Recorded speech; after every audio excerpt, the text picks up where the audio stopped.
Hello everyone, good morning to all. I hope all of you are well and healthy.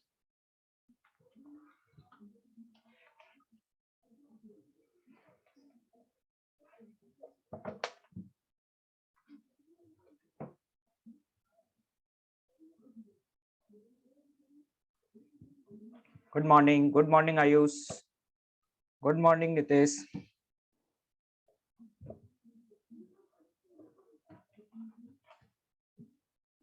Good morning to all.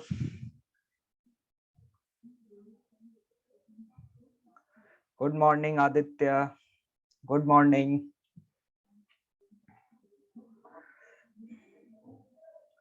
Good morning. Hello. Yes. My voice is clear? मेरी voice सभी को clear आ रही है? Okay, nice. Screen is visible? Check करते हैं एक बार screen. आज कोई भी विजिबिलिटी इश्यू नहीं होना चाहिए. कल हमारा फर्स्ट लेक्चर था तो थोड़ा सा टेक्निकल इश्यूज रहे, तो एक बार चेक करते हैं विजिबिलिटी. Hello,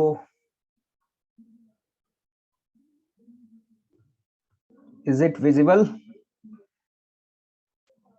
okay, nice. तो आई थिंक आप लोगों ने प्रॉपर प्लानिंग स्टार्ट कर दी होगी और माइंड मेकअप कर चुके हैं सभी लोग जेई के लिए. ऐसे कितने स्टूडेंट्स हैं जो अपनी चॉइस से ही जेई जैसे एग्जाम की प्रिपरेशन करके टू बिकम एन आईआईटीएन? ऐसा तो नहीं है कि यहाँ पे मोस्ट ऑफ द स्टूडेंट्स ऐसे हैं जो फोर्सफुली या उनके जो पेरेंट्स हैं उनकी इच्छा है और अपने पेरेंट्स की इच्छा को पूरा करने के लिए यहाँ पर है? मतलब everyone wants to. Okay, nice. Actually उन स्टूडेंट्स को पढ़ाने में बहुत मजा आता है कि जिनका ड्रीम ही है. नाइस. ओके, तो इससे पहले कि हम अपन स्टार्ट करें आज का लेक्चर, कुछ बातें, कुछ जनरल चर्चा, या हम कह सकते हैं कि मन की बातें कर लेते हैं, है ना? यस.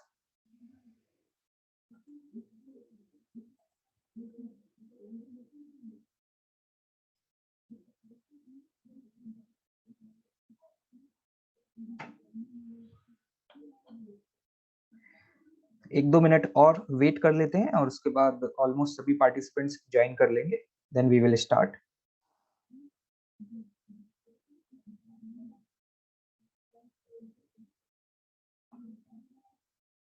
आप लोगों को कल जो भी हैंडआउट प्रोवाइड किया गया था, वो हैंडआउट आपको आपके एलिन प्लस के अकाउंट में मिल गया था क्या?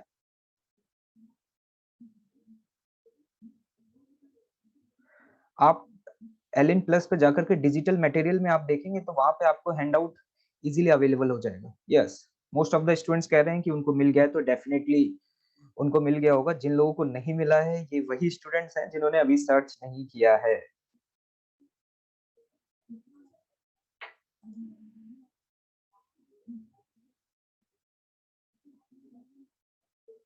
यस.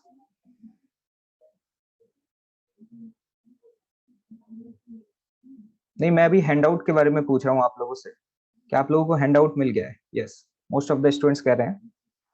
डिजिटल मटेरियल में आप जाकर के चेक करिएगा, आपको वहां पे हैंडआउट अवेलेबल हो जाएगा.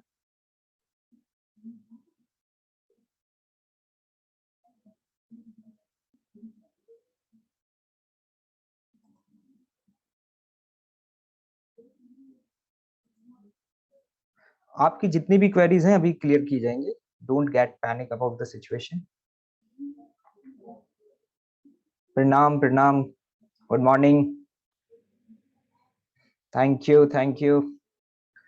Good morning to all. Abhinav, good morning. मेरा वीडियो ऑफ है क्या? आई एम विजिबल और not? Okay, I am visible.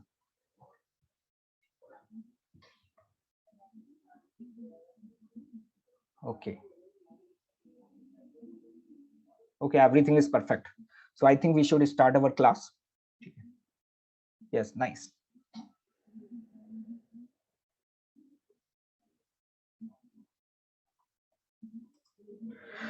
हाँ, हेलो स्टूडेंट्स। तो फर्स्ट ऑफ ऑल मैं आपको यहाँ पर कुछ पॉइंट्स बता देता हूँ। जैसे कि कल काफी सारे स्टूडेंट्स की इस तरीके की क्वेरीज आ रही थी कि हमें क्या क्या मटेरियल प्रोवाइड किया जाएगा, हमारे डाउट्स किस तरीके से क्लियर होंगे। There are lots of queries. तो डेफिनेटली मुझे लगता है कि पहले ये सारी चीजें हमें पता होनी चाहिए, क्योंकि हम यहाँ पर सबसे पहली बात मैं आपको बता देता हूँ कि हम यहाँ पर जिस एग्जाम की प्रिपरेशन करने जा रहे हैं, it's like a long marathon. Long marathon, marathon का मतलब आप समझते हैं, ये एक लंबी रेस है। मतलब it's a marathon of about 100 kilometre. 100 kilometre की मैराथन है। और जिस एग्जाम की आप प्रिपरेशन कर रहे हैं, वो एग्जाम आपका आज या कल नहीं है। वो एग्जाम आपका जो है, वो एग्जाम होगा आपका आज से अबाउट 2 इयर्स बाद। 2 साल बाद आपको वो एग्जाम देना है। तो हमें एक ऐसी रेस के लिए प्रिपेयर होना है जो आज से 2 साल बाद होने वाली है। मतलब इसके लिए सबसे ज्यादा इंपॉर्टेंट क्या है वो आप समझ रहे हैं। ये एक ऐसी रेस नहीं है जो आपकी 50 मीटर या फिर 100 मीटर की रेस है। जैसे कि मैं देख रहा हूँ कि स्टूडेंट काफी इस समय एक्साइटेड मोड में है, और मतलब उन्हें लग रहा है कि आज ही हम आईआईटी क्रैक करके आईआईटी बॉम्बे या आईआईटी कानपुर पहुंच जाए। लेकिन it's not a race of 50 metre और 100 मीटर, ठीक है, कि जिसमें आप एक दिन एफर्ट करके आप आईआईटी जैसे कॉलेज में पहुंच सकते हैं। It's a long marathon. और अगर आपको 100 किलोमीटर की रेस में जीतना है, तो वहां पे आपकी टी इक्वल्स टू 0 पर एनर्जी कितनी हाई है, इट डजेंट मैटर। इंपॉर्टेंट क्या है, अगर इतनी बड़ी रेस में अगर आपको जीतना है, तो इंपॉर्टेंट है कंसिस्टेंसी। 2 साल तक उसी जुनून और उसी पागलपन के साथ पढ़ना पड़ेगा, जब जाकर के पहुंचते हैं। ये बोलना बहुत आसान है, लेकिन करना उतना ही टफ है। मैंने अपने एक्सपीरियंस में देखा कि मोस्ट ऑफ द स्टूडेंट्स जब स्टार्ट करते हैं अपनी एनर्जी, तो उनका जोश एकदम हाई होता है। लेकिन धीरे धीरे धीरे, due to the lots of distractions और लॉट ऑफ ज्ञान जो कि उन्हें अपने कलीग से मिलता रहता है, वो अपने पाथ से डेविएट हो जाते हैं। ये नहीं करना, याद रखना। तो consistency is one of the most important factor. Next thing is what? Patience, जो कि लोगों के पास नहीं होता। हमें लगता है कि हमने आज एफर्ट किया, अगले दिन हमें उसका रिजल्ट मिल जाएगा। हो सकता है कि आपके स्कूल में ऐसा होता हो कि आप 2 दिन या 3 दिन मेहनत करते हो और आपके एग्जाम में मार्क्स बहुत अच्छे आ जाते हो और आपको लगता हो वाह। लेकिन इट्स नॉट दैट इजी। यहाँ पे आपको बहुत पेशेंस रखना पड़ेगा, पेशेंसफुली आपको आगे मूव करना पड़ेगा। स्क्रीन इज विजिबल और नॉट विजिबल? विजिबल है, सभी को विजिबल है, ठीक है। जिसको विजिबल नहीं है वो थोड़ा सा अपना नेटवर्क इश्यू क्लियर करे। Yes, everything is perfect. Yes, consistency, patience. उसके बाद फिर आता है आपका हार्ड वर्क, या बोल सकते हैं स्मार्ट वर्क। अगर आपको जेई जैसे एग्जाम में सेलेक्ट होना है ना, तो आपको जीनियस होना जरूरी नहीं है, आपके अंदर ये क्वालिटीज होनी चाहिए। पेशेंस रखें। जैसे कि मैं देख रहा हूँ कि स्टूडेंट्स को आज ही सब कुछ जानना है, वो आज ही सारी क्वेरीज फाइंड आउट करना चाहते हैं कि सर हमें कौन सी बुक सॉल्व करनी चाहिए, सर हमें क्या करना चाहिए, सर इसका मतलब क्या होता है। I will solve each and every query of you, लेकिन it's not a right time यार। मुझे तुम्हें उस रेस के लिए तैयार करना है जो रेस 100 किलोमीटर की है। और आज तुम्हारी एफिशिएंसी क्या है? What is your efficiency? आज तुम्हारी एफिशिएंसी है 1 किलोमीटर। अब मुझे यार कितना चैलेंजिंग टास्क है कि हमें 1 किलोमीटर की रेस से 100 किलोमीटर की रेस तक पहुंचना है। मतलब सिंपल सा अपन लोग बोल सकते हैं, हमें अपने घर से आईआईटी कॉलेज पहुंचना है यार। ये है, ठीक है। और अगर मैं एज अ ट्रेनर या एज अ मेंटर पहले ही दिन आपको बोलूं कि बेटा 50 किलोमीटर की रेस है, चलो दौड़ना शुरू कर दो, पहले दिन 50 दौड़ना है, क्या लगता है दौड़ पाओगे? नहीं दौड़ पाओगे। और पहली दिन इतना खौफ तुम्हारे अंदर पैदा हो जाएगा कि आगे तुम कंटिन्यू करने के लिए तैयार ही नहीं रहोगे। तुम्हारा कॉन्फिडेंस लेवल क्या हो जाएगा? डाउन हो जाएगा। तो इस बात को समझो, अगर हमें 100 किलोमीटर की रेस में जीतना है, तो हमें अपनी एफिशिएंसी को ग्रेजुअली धीरे धीरे इंक्रीज करना पड़ेगा। मतलब हमारा जो ग्राफ है, वो ग्राफ कुछ इस तरीके का रहेगा। हम धीरे धीरे स्टार्ट करेंगे और अपना एफिशिएंसी बढ़ाते जाएंगे और डेफिनेटली एक दिन हम अपने टारगेट को अचीव कर लेंगे। ठीक है, जैसे कि मैं एक बात और ऑब्जर्व करता हूँ कि जब मैं कुछ भी बोलता हूँ तो मोस्ट ऑफ द स्टूडेंट्स क्या करते हैं, कंटिन्यूअसली चैट में टाइप करते रहते हैं। उससे क्या होता है कि जब मैं बोल रहा होता हूँ तो ऑब्वियस सी बात है, मेरा इस बात पे फोकस रहता है कि मुझे आपको क्या कंटेंट डिलीवर करना है। तो उस टाइम पे वो जो भी चैट में लिखते हैं वो मेरे को विजिबल नहीं हो पाता, और उससे क्या होता है कि उनके एफर्ट्स भी वेस्ट होते हैं, उनका टाइम भी वेस्ट होता है। तो देखो, एक रूल बनाते हैं और मैं उम्मीद करूंगा कि सभी स्टूडेंट्स उस रूल को फॉलो करें, क्योंकि डिसिप्लिन होना बहुत जरूरी है ना। बिना डिसिप्लिन के हम प्रिपरेशन नहीं कर सकते। स्टूडेंट्स कंटिन्यूअसली लगातार, साउंड क्लियर नहीं आ रही है, वेट अ मिनट। हो सकता है आपका थोड़ा सा नेटवर्क इशू रहे, पेशेंस रखें, क्लियरफुली सुने। आप अपने ईयरफोन्स वगैरह का यूज किया करें तो डेफिनेटली आपको साउंड काफी क्लियर आएगा। ठीक है, इससे ज्यादा तेज बोल नहीं सकता है ना, नहीं तो आसपास की जो क्लासेस चल रही है ना, वहां से फैकल्टीज मेरे पास आ जाएंगे कि sir slow down, slow down, it's a maximum.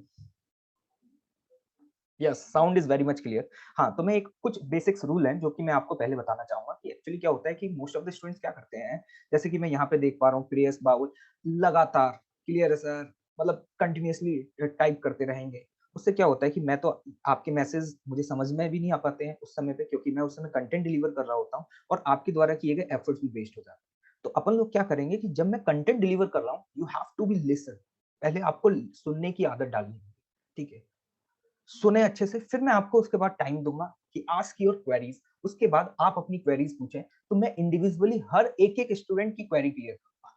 ऐसे क्या होगा कि आप टाइप करते रहेंगे, स्क्रॉल होते जाएंगे, मुझे चैट्स दिखाई देंगी नहीं, क्या बोलते हैं, थाउजेंड्स ऑफ मैसेज आप एकदम से रैंडमली आ जाएंगे मेरे पास। तो ये बेसिक रूल है, उसको आप प्लीज फॉलो अप करिएगा। ओके, हाँ, तो कम टू द पॉइंट। तो भैया, हमें 1 किलोमीटर की रेस से 100 किलोमीटर की रेस में पहुंचना है।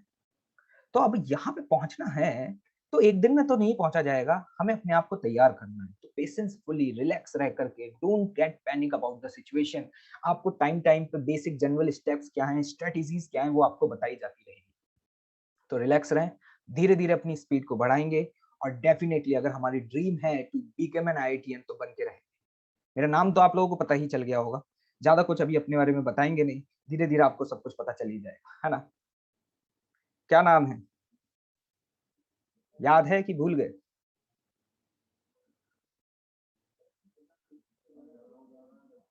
हम्म, राहुल यादव। हाँ, RY। और एक बात, आप इस समय एक बात याद रखिएगा कि इंडिया के बेस्ट एकेडमिक सिस्टम से जुड़े हुए हैं। शायद आपको अभी ये बात रियलाइज नहीं हो पा रही है, क्योंकि आप अभी अपने घर पर हैं। अगर ऑफलाइन मोड ऑन होता और अगर आप कोटा में होते तो इस बात को आप रियलाइज कर पाते कि बेस्ट एकेडमिक सिस्टम क्यों बोला जाता है। इंस्टीट्यूट तो ऑल ओवर इंडिया में आजकल हर एक कॉर्नर में आपको मिलेंगे। आप जिस सिटी या जहां से भी आप बिलोंग करते हैं, आपके आसपास के वहां पर ऐसे बहुत सारे इंस्टीट्यूट्स होंगे जो जेई जैसे एग्जाम्स की प्रिपरेशन कराते हैं। ऑब्वियसली होंगे, डेफिनेटली। लेकिन आपको भी पता है कि फिर भी स्टूडेंट यहाँ कोटा आते हैं, मतलब यहाँ कुछ खास तो है। मतलब this is the best academic team जहां से most of the top rankers निकलते हैं। ठीक है, तो ट्रस्ट अस, रिलैक्स रहें। ठीक है, सो लेट्स स्टार्ट। एक और चीज मैं आपको बता देता हूँ कि क्या क्या कंटेंट आपको प्रोवाइड किया जाएगा एलएम की तरफ से, और आपको क्या क्या सॉल्व करना है। एक आपको चैप्टर वाइज शीट मिलेगी। ठीक है, इसके अलावा आपको रेसेस मिला करेंगे। रेसेस के आंसर्स हम क्लास में एक्सप्लेन करेंगे या क्लास में दिए जाएंगे आपको। और जो भी रेसेस होंगी, वो रेसेस में लगभग 1 से 10 क्वेश्चंस हुआ करेंगे। ठीक है, और जो शीट है वो चैप्टर वाइज आपको मिलेगी। इसका प्रॉपर हम लोग डिस्कशन करेंगे सभी चीजों का। इसके अलावा एनसीईआरटी जो कि हमें फॉलो करनी है, लेकिन अभी आपको एनसीईआरटी पढ़नी नहीं है। जैसे मैंने एनसीईआरटी बोला, तो क्या करेंगे मोस्ट ऑफ द स्टूडेंट्स, अभी घर जाके एनसीईआरटी पढ़ना शुरू कर। एनसीईआरटी की जो लैंग्वेज है वो थोड़ी सी टिपिकल है। मतलब उसमें क्या है कि एक लाइन में वो बहुत सारे स्टेटमेंट्स को एक साथ इंक्लूड कर, तो हमें एनसीईआरटी कब पढ़नी है? ऑब्वियस सी बात है, आपको बोर्ड एग्जाम्स भी देने हैं तो एनसीईआरटी तो डेफिनेटली फॉलो करनी है। लेकिन हम एनसीईआरटी कब पढ़ेंगे, ये बात ध्यान से सुनना, जब हमारा कोई भी गिवन चैप्टर क्या हो जाएगा, कंप्लीट हो जाएगा। ठीक है। और इसके अलावा one of the most important book SC. Verma, I hope कि कुछ स्टूडेंट्स ने इसका नाम डेफिनेटली सुना होगा। ठीक है, एस.सी. वर्मा, इसे हम सॉल्व करेंगे। ये सीक्वेंस रहेगा, जब हमारे चैप्टर्स, अभी तो स्टार्टिंग है, जब हमारे चैप्टर्स आगे और भी कंप्लीट हो जाएंगे और हमारे basic concepts of fundamental clear हो जाएंगे, तो धीरे धीरे हम अपना लेवल इंक्रीज करते जाएंगे। Then we may go with Irodov questions. I hope कि कुछ स्टूडेंट्स ने इसके बारे में नाम सुना हो। ठीक है, लेकिन ऐसा नहीं है कि हम पहले ही दिन ये सारी चीजें सॉल्व करना शुरू कर दें, ये कुछ गाइडलाइंस रहेंगी। ठीक है, जैसे जैसे हम नए चैप्टर्स पढ़ते जाएंगे, हमारे बेसिक कॉन्सेप्ट्स क्लियर होते जाएंगे, उसके बाद हम इन सभी चीजों को फॉलो अप करेंगे। ठीक है, तो अभी हमारी सबसे पहली प्रायोरिटी क्या रहेगी? शीट, जो कि हमें साथ में करनी है। मैं रेगुलरली आपको होमवर्क दिया करूंगा और आपको सॉल्व करना होगा। रेस और एससी, पहले हम इन तीनों को सॉल्व करेंगे। क्लियर? और इसके अलावा एक और बात ध्यान से सुनिएगा। ठीक है, ये हमारे बेसिक टूल्स रहेंगे, जो बताया जाएगा उसको बिल्कुल सिंसियरली फॉलो करना। And the most important part is homework and the discussion. मुझे लगता है कि अगर आपको फिजिक्स जैसा इंटरेस्टिंग सब्जेक्ट सीखना है, तो आपको इसको सबसे ज्यादा प्रायोरिटी देनी होगी। मतलब homework is your first priority. Regularly हम डिस्कशन करेंगे और आपने जो भी गलतियां की होंगी उनको रिसॉल्व करेंगे। जब तक आप गलतियां नहीं करेंगे, तब तक आप फिजिक्स जैसा सब्जेक्ट नहीं सीख सकते। तो याद रखिएगा कि आपने एलिन में जो भी फी पे किया है ना, उसका अबाउट 70% तो यही है जो आपका जेई जैसे एग्जाम में सिलेक्शन कराया। मैं ये बातें आपको अभी इसीलिए बता रहा हूँ क्योंकि आपको पहले से पता होना चाहिए। अगर मैं कंटेंट की बात करूँ ना, तो कंटेंट की लिए तो सिर्फ 25% मान के चलिए आप। कंटेंट की कोई कॉस्ट नहीं होती है। कंटेंट तो आपको मार्केट्स में इजीली अवेलेबल हो जाएगा, लेकिन उस कंटेंट को पढ़ के कोई जेई जैसे एग्जाम में सेलेक्ट नहीं हो सकता। There are lots of channel on the YouTube जो आपको free of the cost content provide करने के लिए तैयार है। लेकिन how many students are getting the top ranks from reading this content? ये याद रखना। ठीक है, तो इंपॉर्टेंट क्या है? सबसे ज्यादा डिस्कशन, सबसे ज्यादा फर्स्ट प्रायोरिटी पे रहेगा भाई। 75% है। डिस्कशन का मतलब समझ रहे हैं क्या होगा? मैं आपको होमवर्क दूंगा, आपको डाउट्स आएंगे, आप मेरे साथ डिस्कस करेंगे, मैं आपको बताऊंगा कि आपने इसमें क्या क्या गलतियां करी हैं, उनको आप नोट डाउन करेंगे। जो क्वेश्चंस आपसे नहीं हुए हैं, उन क्वेश्चंस को आप दोबारा घर जाकर के सॉल्व करेंगे। ठीक है, तो these are the most important बात। Discussion is your first priority, याद रखिएगा इस बात को। क्लियर?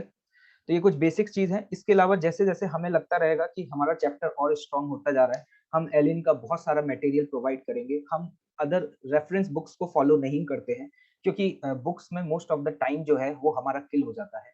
बुक्स में क्या होता है, एक ही पैटर्न के आपको हो सकता है 50-50, 60-60 क्वेश्चंस दिए हो, तो उससे हम मोस्ट इफेक्टिवली नहीं सीख सकते। तो हम क्या करते हैं कि जितने भी बेस्ट इफेक्टिव क्वेश्चंस होते हैं, तो वो हम अपने एलिन के सप्लीमेंट्स प्रोवाइड करते हैं, होम असाइनमेंट्स प्रोवाइड करते हैं और शीट में उन क्वेश्चंस को इंक्लूड करके उन्हें कवर करते हैं। तो आप इसके अलावा और किसी बुक्स वगैरह को बिल्कुल भी रेफर ना करें। अदरवाइज मैंने वही बात बताई कि आप डिस्ट्रैक्ट बहुत ज्यादा हो जाएंगे। क्लियर? चलिए, तो अब हम अपना सेशन स्टार्ट करते हैं। ये बेसिक गाइडलाइन है, मैं हर दिन आपको कुछ ना कुछ बेसिक बातें बताता रहूंगा और ये मेरी आपसे रिक्वेस्ट है कि इन सभी बेसिक गाइडलाइंस को याद रखिएगा, क्योंकि ये बेसिक गाइडलाइन तो मैंडेटरी है। अगर आप इनको फॉलो अप करेंगे, तभी डेफिनेटली आप एग्जाम में बहुत अच्छा परफॉर्म कर पाएंगे। क्लियर? हाँ, तो रूल्स कि मैं जब कुछ भी बोलूंगा, तो आप उस टाइम पर कुछ भी टाइप नहीं करेंगे, मेरी बातों को ध्यान से सुनेंगे। फिर उसके बाद मैं आपकी क्वेरीज को क्लियर करूंगा। तो लेट्स स्टार्ट। सबसे पहला कि कल हमने यूनिट एंड डायमेंशन पहला चैप्टर स्टार्ट किया था। अगर उसमें किसी को कोई भी डाउट है, तो वो मुझसे अपना डाउट पूछ सकता है। ठीक है, अपना हैंड रेज करके मुझसे वो डाउट पूछ सकता है, या चैट में टाइप करके। मैं आपको 5 मिनट का समय देता हूँ। मैं यहाँ पे स्क्रीन में कल वाला पीडीएफ ओपन कर देता हूँ। ठीक है, दिस वन। किसी को कोई भी डाउट?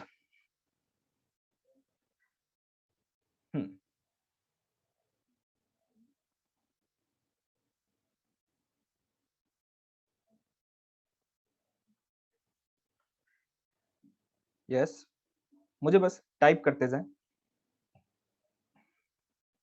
कुछ स्टूडेंट्स पूछ रहे हैं कि हमें ये रेसेस कहाँ पे मिलेंगी। ये आपके एल इन प्लस के ही अकाउंट पे अपलोड कर दी जाएंगी। हाँ, और एक और बात मैं बताना भूल गया, आपको पता होगा ई सॉल्यूशन ऐप के बारे में। ई सॉल्यूशन ऐप पर हमने सभी के वीडियो सॉल्यूशंस अपलोड किए हुए हैं। उसके अलावा अगर आपको कोई भी क्वेरी आती है तो आप उसके डाउट सेशन में जाकर के अपने डाउट्स पोस्ट करके पूछ सकते हैं। ठीक, yes, okay, can you please, yes,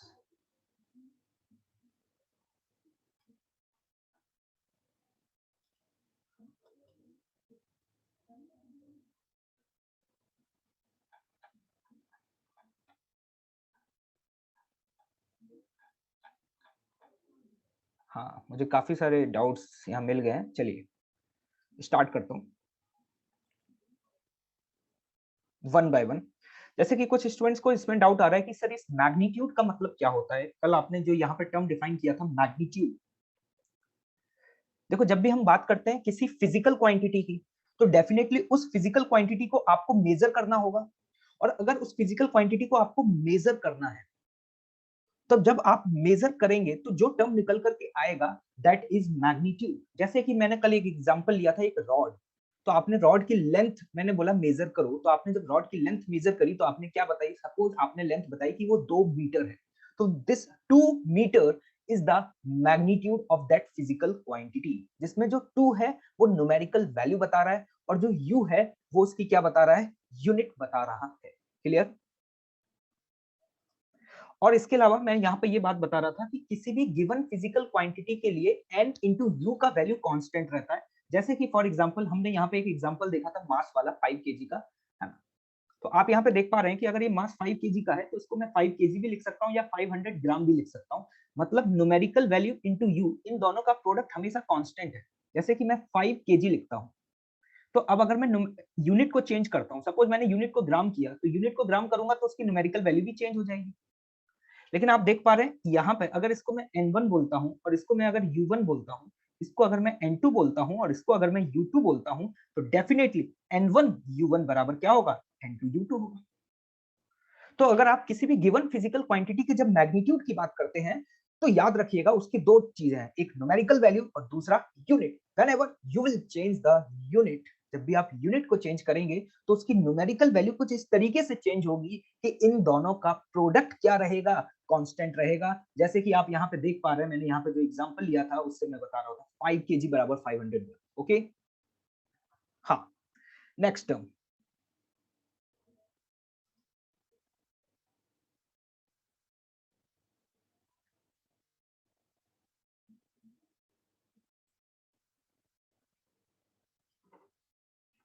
जैसे बच्चे पूछ रहे हैं मास भी हो सकता है क्या फिजिकल क्वांटिटी। मास फिजिकल क्वांटिटी है, बिल्कुल। ठीक है, मास को आप मेजर कर सकते हैं, कोई भी ऐसी चीज जिसे आप मेजर कर सकते हैं वो सारी क्या है, फिजिकल क्वांटिटीज हैं। हाँ, मतलब फिजिकल क्वांटिटी को डिफाइन ही ऐसे किया गया है कि कोई भी चीज जिसे मेजर किया जा सकता है उसे हम फिजिकल क्वांटिटी बोलेंगे। Yes, relative density is also a physical quantity. ठीक है, इसको आगे जाकर के हम चर्चा करेंगे, बिल्कुल। ठीक, हाँ, देखें ध्यान से। जैसे ये दो दो सिस्टम थे, सीजीएस सिस्टम और एमके सिस्टम, ये दोनों सिस्टम हम फ्रांस में यूज किया करते थे। एमके सिस्टम को हम मैट्रिक सिस्टम भी बोलते हैं, इंडिया में भी इसी को यूज किया गया, लेकिन अभी यहाँ पे इंटरनेशनल सिस्टम आ चुका है जिसे हम सिस्टम ऑफ यूनिट बोलते हैं। बिल्कुल, मैंने जब कल 1 मीटर बताया था तो मैंने 1 मीटर की डेफिनेशन नहीं बताई थी, क्योंकि डेफिनेशन हमारे लिए इंपॉर्टेंट नहीं है। मैं आपको बता देता हूँ कि 1 मीटर को डिफाइन कैसे किया जाता है। जब एक लाइट वैक्यूम में ट्रेवल करता है, ध्यान से सुनिएगा मैं क्या बोल रहा हूँ, जब एक लाइट वैक्यूम में ट्रेवल करता है, तो वैक्यूम में ट्रेवल करते समय 1/299, आई थिंक, मुझे एग्जैक्ट डेटा तो याद नहीं है, कुछ इस तरीके का होता है, 758,492 समथिंग लाइक दिस। इतने सेकंड्स में लाइट जो डिस्टेंस ट्रेवल करती है, उस डिस्टेंस को 1 मीटर बोला जाता है। It's not a part of our syllabus, इस तरीके से उस यूनिट को डिफाइन किया गया है। ओके, चलिए तो फिर आगे स्टार्ट करते हैं। हाँ, मैंने कल जो फंडामेंटल क्वांटिटीज और ड्राइव्ड क्वांटिटीज के बारे में बताया था, मैं उसको एक बार फिर से बता देता हूँ। फंडामेंटल क्वांटिटीज, ये एसआई सिस्टम ने डिसाइड किया है कि हम इन 7 को फंडामेंटल क्वांटिटी कंसिडर करें। अब कल कोई एक स्टूडेंट ये बोले मेरे से, एक मिनट,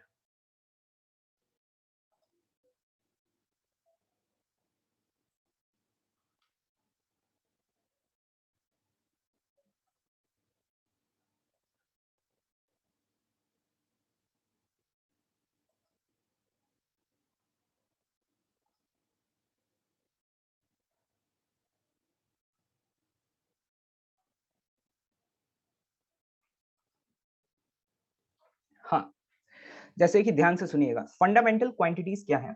ऐसी क्वांटिटीज जो आपस में एक दूसरे से इंडिपेंडेंट है, और एसआई सिस्टम ने इन क्वांटिटीज को फंडामेंटल डिसाइड किया। जैसे कि सपोज अब आप अपना कोई लोकल स्टैंडर्ड डिसाइड करना चाहते हैं, जैसे कि अब अमित कहता है कि मैं अपना एक लोकल सिस्टम बनाऊंगा, फंडामेंटल क्वांटिटीज मैं अपने हिसाब से डिसाइड करना चाहता हूं, तो बस तुम्हें ये याद रखना है कि आप जो भी अपना सिस्टम बना रहे हैं उसके अंदर जो भी आप फंडामेंटल क्वांटिटीज डिसाइड कर रहे हैं वो आपस में एक दूसरे पर डिपेंड नहीं करनी चाहिए। एक दूसरे पर डिपेंड करने का मतलब है कि ऐसा नहीं है कि अगर आपको एक चीज बता दी जाए तो आप दूसरी चीज बता सकें। जैसे कि for example, if I will talk about the length, mass और टाइम, क्या मैं अगर किसी बॉडी का आपको मास बता दूं तो क्या आपको उसकी लेंथ पता चल जाएगी?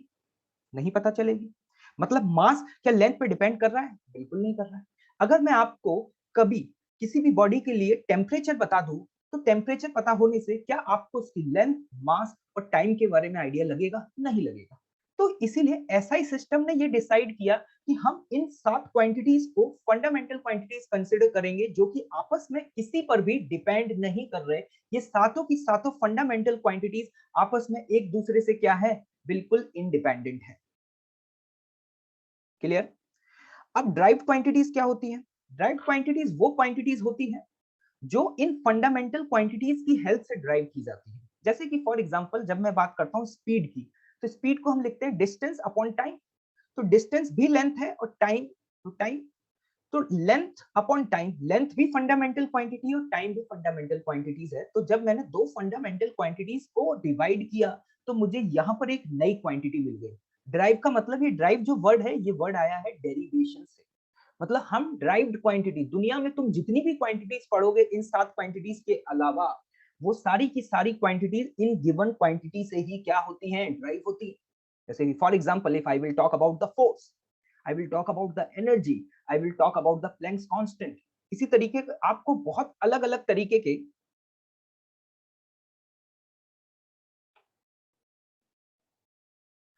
इसी तरीके से आपको बहुत अलग अलग तरीके के डिफरेंट डिफरेंट फिजिकल क्वांटिटीज देखने को मिलेंगे। तो हम ये कह सकते हैं कि इन 7 के अलावा एसआई सिस्टम के हिसाब से जितनी भी दुनिया में और अदर फिजिकल क्वांटिटीज हम फिजिक्स में पढ़ने वाले हैं, वो सारी की सारी क्वांटिटीज क्या होंगी? ड्राइव्ड क्वांटिटीज होंगी। जैसे यहाँ पे एक टर्म था ल्यूमिनस इंटेंसिटी, हमें इसके बारे में नहीं जानना है, it's not a part of syllabus. ये आज तो आपने नाम सुना है, इसके बाद आप इसके बारे में कभी भी नाम नहीं सुनेंगे। ये भी आपको एक्सप्लेन नहीं किया जा सकता, it's a beyond the syllabus. ठीक है, कि ल्यूमिनस इंटेंसिटी क्या होती है, जब आप आगे जाकर के हीट वगैरह के बारे में पढ़ लेंगे, एनर्जी वगैरह आप समझ जाएंगे, उसके बाद इस वर्ड को आपको एक्सप्लेन किया जा सकता है। लेकिन इट्स नॉट पॉसिबल कि अभी आपको एक्सप्लेन किया जाए और आपको समझ में आ जाए। बस आपको याद रखना है कि 7 फंडामेंटल क्वांटिटीज में से एक क्वांटिटी आपकी ल्यूमिनस इंटेंसिटी भी होती है, जिसकी ऐसा यूनिट क्या है? कैंडेला है। ओके, अब देखना, ये एसआई सिस्टम के हिसाब से डिसाइड की गई है। जैसे कि अब कोई ये बोले, हाँ देखें, अब अगर कोई ये बोले कि मैं तो अपना नया सिस्टम बनाऊंगा, है ना? अब जैसे यहाँ पर अगर अंकुश गोयल बोलते हैं कि मैं तो अपना नया सिस्टम बनाऊंगा और मैं अपने नए सिस्टम में यहाँ पर स्पीड और टाइम को फंडामेंटल क्वांटिटी कंसिडर करूं, क्या लूंगा? फंडामेंटल। ये एक नया सिस्टम बनाया गया, किसने बनाया भाई? अंकुश ने बनाया। ये अंकुश सिस्टम है भाई, ये अंकुश का अपना बनाया हुआ एक सिस्टम है, और वो कहता है कि मैं इनको फंडामेंटल क्वांटिटी लूंगा। तो आपको ये चेक करना होगा कि अंकुश का सिस्टम सही है या गलत है। उसको चेक करने का तरीका क्या है कि इसने दो क्वांटिटी जिनको यहाँ पे कंसिडर किया है, जो कि आप यहाँ पे देख पा रहे हैं, स्पीड और टाइम। क्या स्पीड और टाइम एक दूसरे पर डिपेंड कर रहे हैं या इंडिपेंडेंट है? जस्ट टेल मी कि स्पीड और टाइम को क्या अंकुश एक फंडामेंटल क्वांटिटी ले सकता है? जस्ट टेल मी, ले सकता है या नहीं? अगर अंकुश कल अपना एक नया सिस्टम बनाता है तो वो यहां पर इसे फंडामेंटल क्वांटिटी ले सकता है क्या? Yes, most of the student कहते हैं कि नहीं ले सकता। ध्यान से देखिएगा, ले सकता है। क्यों ले सकता है बता। मैंने बताया कि फंडामेंटल क्वांटिटीज की डेफिनेशन क्या है? वो क्वांटिटीज जो आपस में एक दूसरे से क्या है, बिल्कुल इंडिपेंडेंट है। अगर मैं आपको स्पीड बता दूं, if I will tell you the speed, कि किसी गिवन बॉडी की जो स्पीड है वो 20 मीटर पर सेकेंड है, तो क्या आप मुझे उस इंस्टेंट पे ये बता पाएंगे कि टाइम क्या हो रहा होगा, या ये स्पीड किस समय होगी? क्या कैन यू टेल मी? अगर मैं कहूं कि एक ऑब्जेक्ट 20 मीटर पर सेकंड से मूव कर रहा है, बताओ कितना समय होगा? तुम कहोगे यार सर क्या क्वेश्चन पूछ रहे हो यार, डेटा इनसफिशिएंट है। क्या आपको स्पीड दे दी तो क्या आप टाइम बता सकते हैं? नहीं बता सकते। क्या मैं आपको टाइम दे दूं, मैं आपको बोलूं यार अभी जो टाइम है ना वो सपोज 20 सेकेंड्स है, तो बताओ इस समय स्पीड क्या होगी बॉडी की? Can you tell me? क्या तुम बता पाओगे? नहीं बता पाओगे। मतलब मैं ये कह सकता हूं कि अगर कल अंकुश ने अपना एक नया सिस्टम बनाया और वो बोलता है कि मेरी इस नए सिस्टम में, अब तुम कहोगे सर इसने अपना सिस्टम कैसे बना लिया, हम तो ऐसा ही सिस्टम को फॉलो करते हैं। अरे भैया, हर इंसान बिल्कुल फ्री है, स्वतंत्र भारत में रहते हैं आप, जिसको जो मन करे वो मान सकता है। ऐसा ही सिस्टम तो कब बात की जाएगी, जब इंटरनेशनल लेवल पे बात करेंगे। कल मैंने बताया था कि हमने अपने लोकल लेवल पे बताओ कितनी सारी यूनिट्स बना रखी है जिनके बारे में विदेशों में कोई जानता भी नहीं होगा। व्हेन वी टॉक अबाउट कि भैया हमें गोल्ड चाहिए या सिल्वर चाहिए, तो क्या दुकान पे जाकर के ये बोलते हो कि भैया 500 ग्राम दे देना या 200 ग्राम दे देना? वी टॉक कि 1 तोला, 2 तोला, इस तरीके से हम टर्म्स यूज करते हैं। तो इसी तरीके से बहुत सारे लोकल सिस्टम हैं इस दुनिया में, अलग अलग जगह लोकल सिस्टम होंगे। तो अंकुश भाई का मन किया कि हम तो अपना सिस्टम बनाएंगे, तो बना लेने दो, और उसने कहा कि हम इनको दो को फंडामेंटल क्वांटिटीज कंसिडर करेंगे। तो करो ना भैया कंसिडर, क्या दिक्कत हो रही है? बस शर्त ये है कि वो दोनों फंडामेंटल क्वांटिटीज आपस में एक दूसरे पर डिपेंड नहीं करनी चाहिए। डिपेंड करने का मतलब क्या होता है उसको समझो। डिपेंड करने का मतलब है कि अगर मैं आपको एक बता दूं तो क्या आप दूसरी चीज फाइंड आउट कर पाएंगे? अगर मैं आपको स्पीड बता दूं तो क्या आप टाइम बता पाएंगे? या हम ये कह सकते हैं कि अगर आपको टाइम पता है तो क्या आप स्पीड बता पाएंगे? नहीं बता पाएंगे। ठीक है, तो इसलिए हम कह सकते हैं कि अंकुश इस सिस्टम को फंडामेंटल सिस्टम कंसिडर कर सकता है। अब यहाँ पर एक और नया सिस्टम आ गया, एक नया सिस्टम आया। उसने कहा भाई साहब, हमने कहा हाँ बताओ, कि हम टाइम और एक नया टर्म आई होप आपने सुना होगा, फ्रीक्वेंसी। ये नया सिस्टम कौन बनाएगा? कौन अपना सिस्टम बनाना चाहता है? चलो भाई, आदित्य बहुत देर से मैसेज टाइप कर रहे हैं। ठीक है, तो आदित्य के नाम से ही ये सिस्टम बना दिया जाए। ठीक है, ये है आदित्य का सिस्टम। ये कहते हैं कि हम टाइम और फ्रीक्वेंसी को फंडामेंटल क्वांटिटी मानेंगे। बताओ भाई, आदित्य सिस्टम के साथ तुम सहमत हो क्या? क्या आदित्य बिल्कुल सही बोल रहा है? नहीं, बहुत शानदार जवाब, सभी का जवाब नो आ रहा है। बिल्कुल, क्यों नहीं है? क्या तुमको टाइम पता है तो फ्रीक्वेंसी पता है? जिन लोगों को फ्रीक्वेंसी के बारे में नहीं पता, मैं आपको बताना चाहूंगा कि जो टाइम है, ये टाइम होता है 1/फ्रीक्वेंसी। इसका मतलब अगर मैं तुम्हें बोलूं कि बेटा टाइम की वैल्यू अभी 20 सेकेंड्स है, can you tell me the frequency? तुम कहोगे बिल्कुल बता देंगे, अभी तो बताया आपने। फ्रीक्वेंसी यहां से निकल आएगी 1/20। मतलब टाइम ऑफ फ्रीक्वेंसी डिपेंडेंट या इंडिपेंडेंट? It's dependent. मतलब हम ये कह सकते हैं कि इन दोनों को हम अपना फंडामेंटल सेट कंसिडर नहीं कर सकते। मतलब वी कांट कंसिडर। आप नोट भी करते हैं या सिर्फ चैट पे टाइप करते हैं? We can't consider it as fundamental set, क्योंकि टाइम और फ्रीक्वेंसी आपस में एक दूसरे पे क्या कर रहे हैं, डिपेंड कर रहे हैं। आगे आपको मैं और भी ऑल्टरनेटिव मेथड्स बताऊंगा जब हम डायमेंशंस फाइंड आउट करना सीख जाएंगे उसके बाद। लेकिन आपको समझ में आ गया होगा कि आई होप कि फंडामेंटल का मतलब क्या होता है।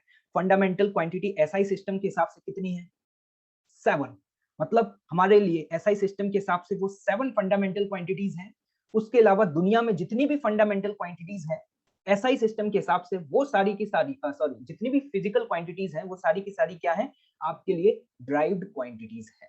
ठीक है, अगर कोई अपना नया सिस्टम बनाना चाहता है तो हमेशा याद रखना आपसे ऐसे सवाल पूछे जाएंगे कि वो कोई भी 3 फिजिकल क्वांटिटीज को लेकर के आएगा और कहेगा क्या मैं इन 3 फिजिकल क्वांटिटीज को अपना फंडामेंटल सेट कंसिडर कर सकता हूं, तो आपको देखना पड़ेगा कि वो आपस में एक दूसरे पर डिपेंड है या नहीं है, मतलब एक क्वांटिटी को क्या दूसरे की हेल्प से ड्राइव किया जा सकता है या नहीं किया जा सकता। ठीक है, चलिए तो लेट्स स्टार्ट, आगे की चर्चा करें। आई होप कि आपको फंडामेंटल क्वांटिटी समझ में आ गया होगा। सभी लोग यस लिख के फटाफट आगे बढ़ते हैं फिर। बहुत बढ़िया, बहुत शानदार, एक नंबर, ऑलमोस्ट सभी को समझ में आ गया, मतलब काफी मेहनती स्टूडेंट्स हैं मुझे लग रहा है, मेहनत बराबर चलनी चाहिए भाई। ठीक है, बहुत अच्छे बहुत अच्छे। हाँ,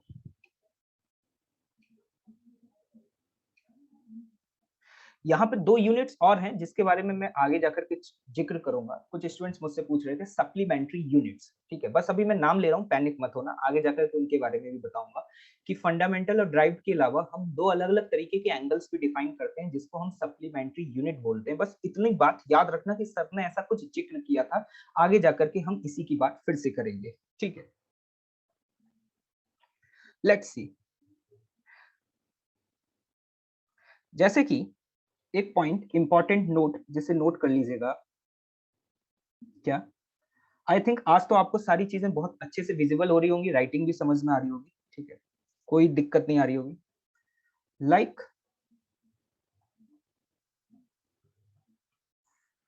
fundamental quantities,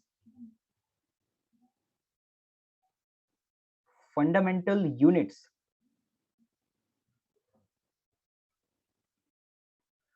are also independent of each other। जिस तरीके से फंडामेंटल क्वांटिटीज एक दूसरे से बिल्कुल इंडिपेंडेंट हैं, exactly in the same way उनकी जो फंडामेंटल यूनिट्स हैं वो भी एक दूसरे पर डिपेंड नहीं करेंगे। जैसे कि for example if I will talk about the length, तो आपको पता है कि लेंथ की जो एसआई यूनिट है वो क्या थी, metre. When we talk about the mass, mass की एसआई यूनिट क्या थी, केजी।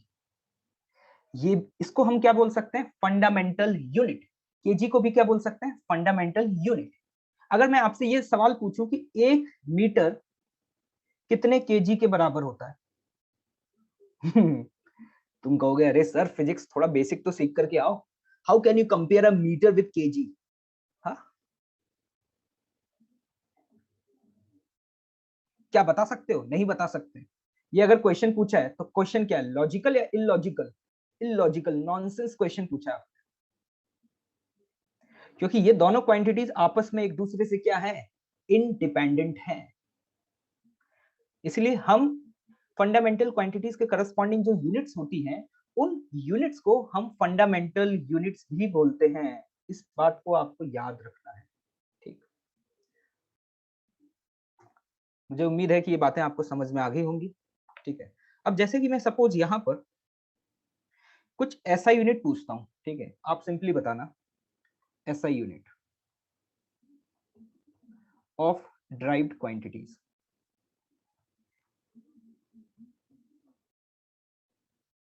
जैसे कि आई विल आस्क यू कि ये बताओ कि यार ऐसा यूनिट वॉल्यूम की क्या हो।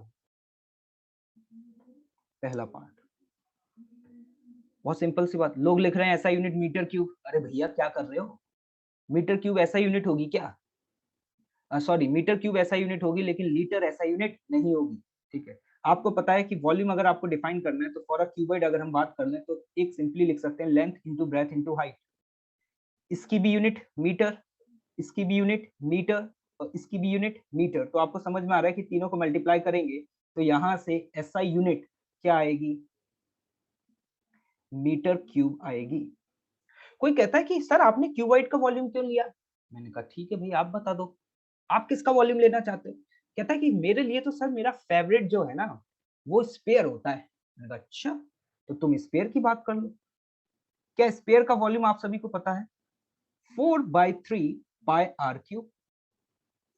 अब आपको यहां पर ये वाला टर्म तो नंबर दिखाई दे रहा है, ये तो नंबर है 4/3 इंटू पाई, तो इसका तो कोई भी यूनिट नहीं होगा। और आर क्या है, लेंथ है, और लेंथ की यूनिट होती है मीटर, और आपने लेंथ का क्या किया है, क्यूब किया है, तो बेटा इसकी भी ऐसा यूनिट क्या आएगी, मीटर ही आएगी, सॉरी मीटर क्यूब। मतलब मैं यहाँ पे ये बताना चाह रहा हूँ कि आप दुनिया में कोई भी चीज कंसिडर कर लेना, मतलब उसका शेप कैसा भी हो, चाहे वो सिलेंडर हो चाहे स्फीयर हो, if you will talk about the volume, तो वॉल्यूम की ऐसा यूनिट तो दुनिया में हर चीज के लिए क्या रहेगी, सेम रहेगी। ओके आगे मूव करें। कुछ स्टूडेंट्स मुझसे पूछ रहे हैं चार्ज इज ऑल्सो फंडामेंटल। कल मैंने ये बात आपको एक्सप्लेन करी थी कि 7 फंडामेंटल क्वांटिटी में चार्ज नहीं आता है, current is a fundamental quantity. Clear है भाई?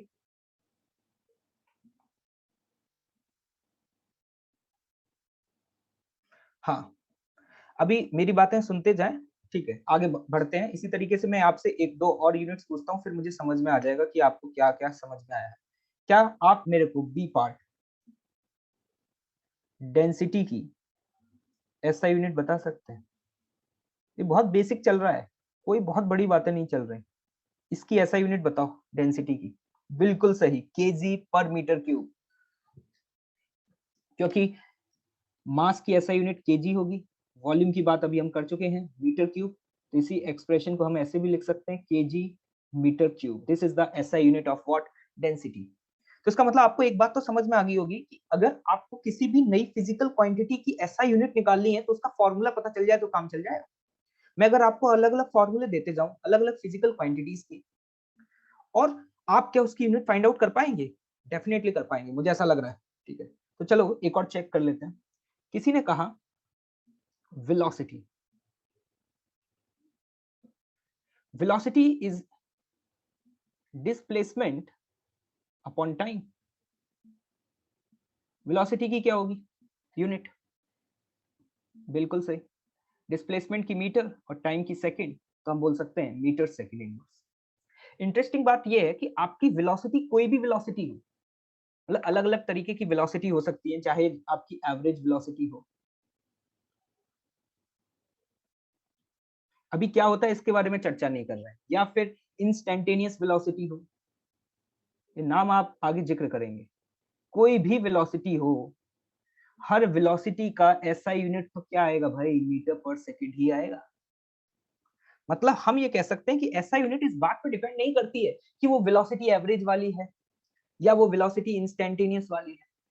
अच्छा एक बात बताना मुझे, जैसे कि मैं यहां पर एक और क्वेश्चन देता हूं, D part, change in length,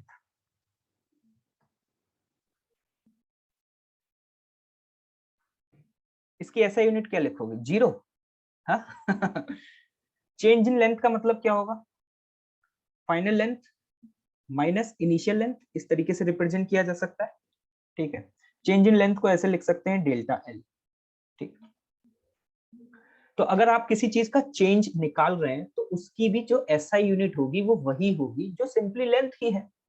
मतलब मैं यहाँ पर ये कह सकता हूँ कि एसआई यूनिट अगर कोई डेल्टा एल की पूछता है मुझसे तो उसकी एसआई यूनिट भी क्या होगी, सिंपली मीटर होगी। लोग क्या कहते हैं कि सर इसकी तो यूनिट होगी नहीं, मैंने कहा क्यों सर, यूनिट से यूनिट कट जाएगी। मैंने कहा गजब कर रहे हो यार, ऐसे कैसे होता है? कहा कि देखो सर हम एग्जाम्पल लेके बताते हैं। मैंने कहा बताओ भाई।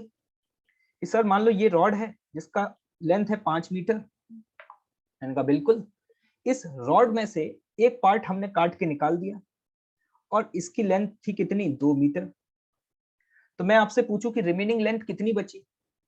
ये आपकी रिमेनिंग लेंथ बची हुई है डेल्टा एल। तो डेल्टा एल बराबर जब आप लिखेंगे तो क्या लिखेंगे, 5 metre minus 2 metre, and this is what, 3 metre. क्या आपने यहाँ पे मीटर से मीटर को काट दिया? कुछ लोग कहते हैं अरे सर ये भी तो कटेगा मीटर से मीटर। भैया यूनिट नहीं कटती है, याद रखना। बहुत सिंपल सी बात है, बात आपको समझ में आनी चाहिए। ठीक है, ये बात मैं इसीलिए बता रहा हूँ क्योंकि आगे जाकर के मुझे पता है कि आप में से बहुत सारे स्टूडेंट्स वहां से हैं जो गड़बड़ करने वाले हैं। ठीक है, मैं जो जो बताते जा रहा हूँ ध्यान से सुनते जाइएगा। ठीक है, तो इसका मतलब है कि अगर हम चेंज निकाल भी रहे हैं तो भी उसकी ऐसा यूनिट पे कोई फर्क नहीं पड़ने वाला। अच्छा, तो अगर कल मैं आपसे चेंज इन वेलोसिटी पूछ लेता चेंज इन वेलोसिटी, चेंज को लिखने का तरीका ये होता है, एक ट्रायंगल बनाओ और डेल्टा वी बनाओ, है ना। तो चेंज इन वेलोसिटी को आप लिखते हैं क्या, final velocity minus initial velocity. तो क्या इसकी एसआई यूनिट वही होती जो वेलोसिटी की होती, बिल्कुल होती। इसकी भी एसआई यूनिट क्या होती, मीटर पर सेकेंड। आई होप कि आपको ये बातें समझ में आ चुकी होंगी। तो इसी तरीके से एक और सिंपल सा एग्जांपल आपके सामने, एक्सेलरेशन। एक्सेलरेशन का फॉर्मूला जिन लोगों को नहीं पता उन लोगों को मैं बताना चाहूंगा। फॉर्मूला क्या होता है, चेंज इन वेलोसिटी। बहुत बढ़िया स्टूडेंट्स, काफी मेहनती लग रहे हैं मुझे, मतलब मेहनत कर रहे हैं। ये जोश बरकरार रहना चाहिए, याद रखिएगा, ये जोश खत्म नहीं होना चाहिए। इसी तरीके से जोश के साथ लगातार आंसर देते रहो, ठीक है। Change in velocity upon time, change in velocity का ऐसा यूनिट क्या लिखेंगे, मीटर पर सेकेंड अपॉन टाइम, टाइम का ऐसा यूनिट क्या लिखेंगे, एस। तो यहाँ पे आप देख पा रहे हैं इसका ऐसा यूनिट क्या हो जाएगा, मीटर अपॉन सेकेंड स्क्वायर, जिसे हम बोल सकते हैं मीटर सेकेंड स्क्वायर। तो ये मैंने बहुत बेसिक सी बातें बताई हैं, ठीक है। गर्वित जैन काफी समय से लगभग 100 बार मैसेज टाइप कर चुके हैं, मेरे से एक क्वेश्चन पूछ रहा है। हाँ गर्वित बेटा, क्या क्वेश्चन पूछा जा रहा है, can I keep resistance and current as a fundamental quantity. वो डिपेंड करेगा कि उसके अलावा आपने कोई और फंडामेंटल सेट कंसिडर किया है या नहीं किया है।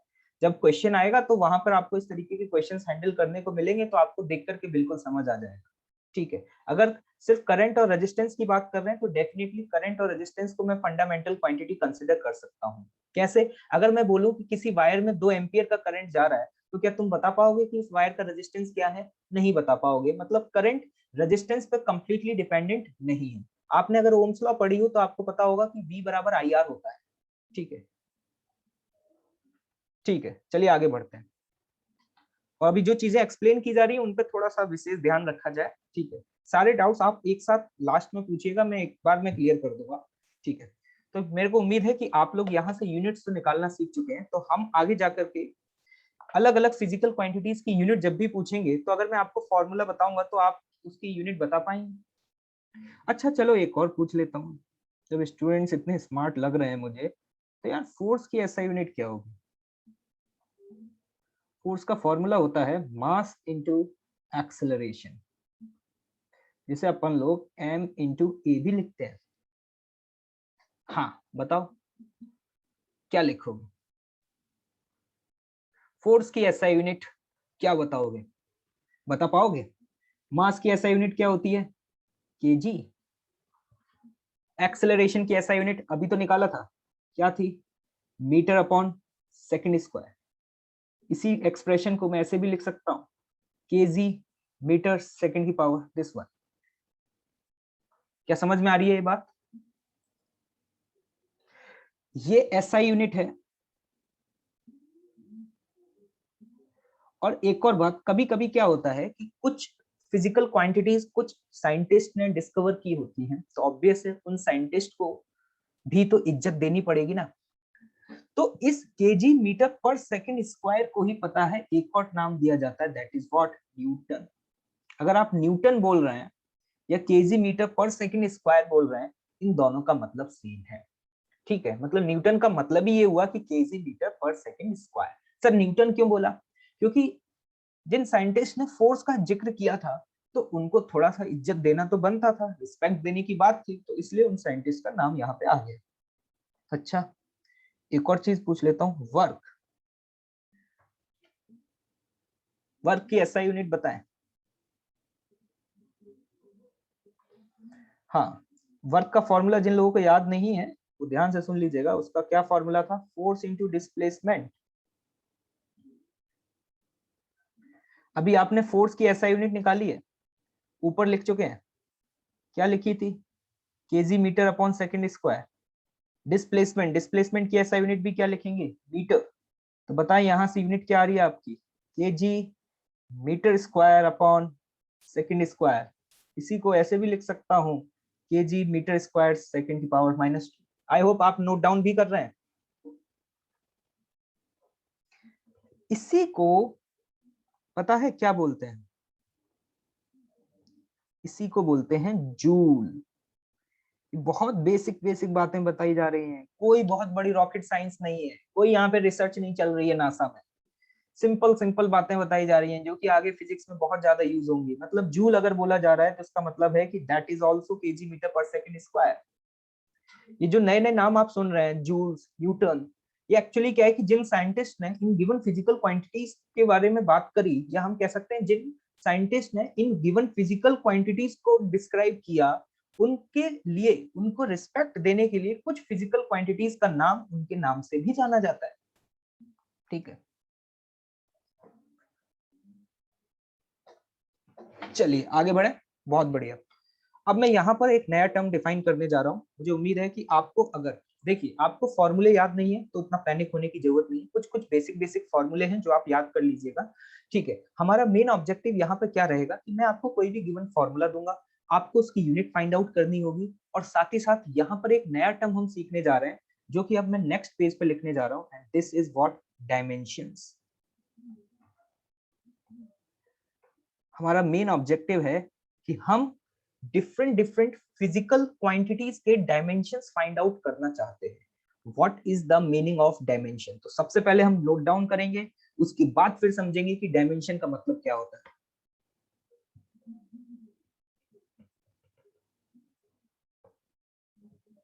क्वांटिटी विच कैन बी, जिन लोगों को समझ में आ रहा है यस टाइप करके आगे बढ़े।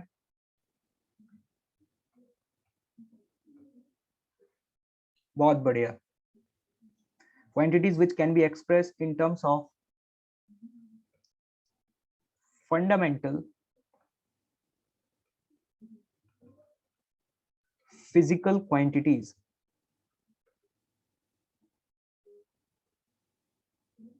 एक minute,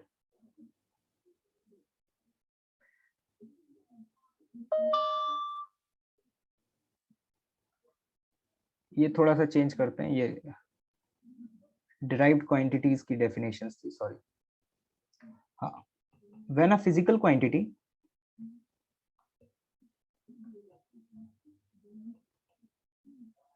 is expressed in terms of fundamental quantities,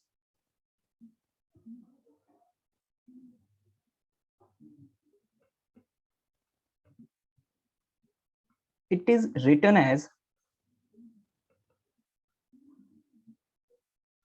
the product of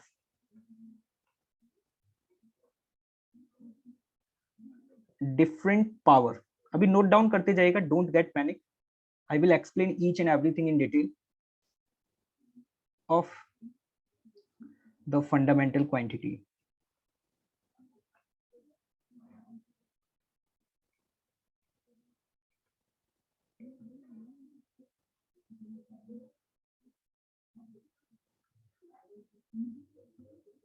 the exponents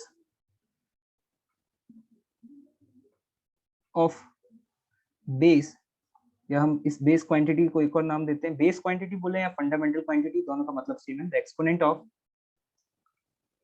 fundamental quantity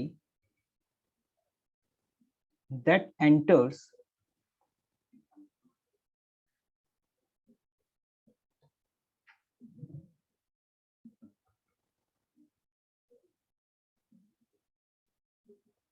अभी समझ कुछ भी नहीं आएगा, डोंट गेट पैनिक, बस नोट डाउन करते जाएं।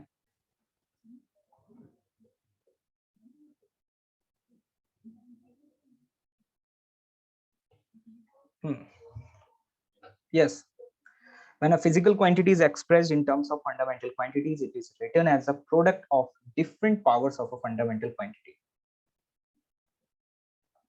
नोट कर लिया सभी ने?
Hello everyone.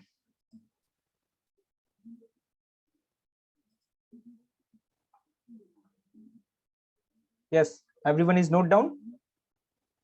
Please type yes.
Hello.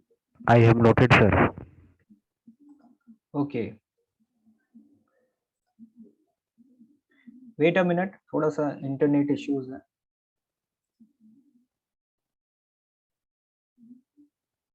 मेरी वॉइस क्लियर आ रही है आप लोगों को?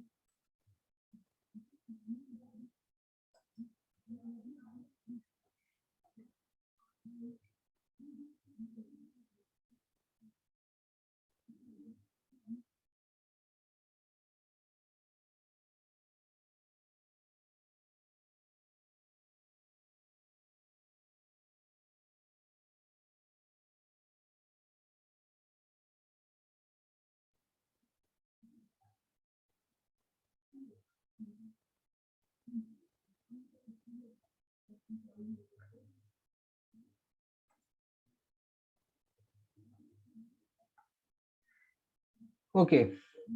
थोड़ा सा डिस्टरबेंस आ गया था. आई थिंक मेरी वॉइस अभी सभी लोगों को क्लियर आ रही होगी.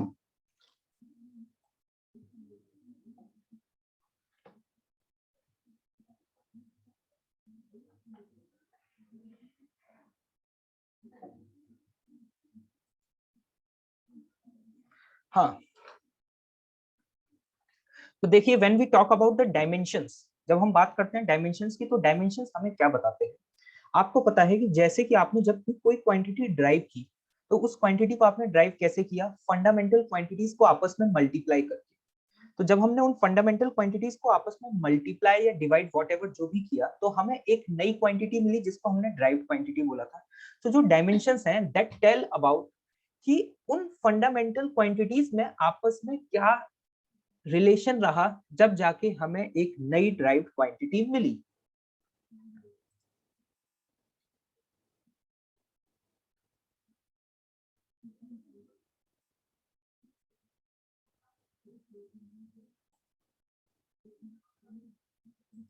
मेरा फेस विजिबल नहीं है क्या?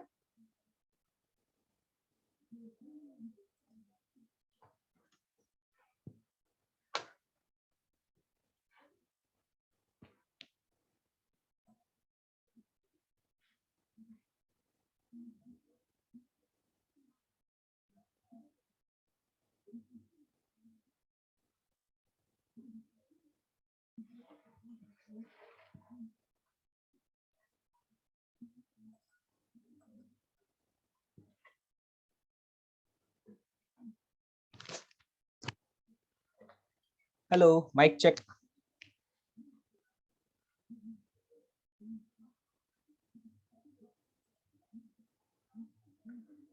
Hello, Ayush, Piyush, Anand. I am audible? Arpit Srivastava, Chetan Anand.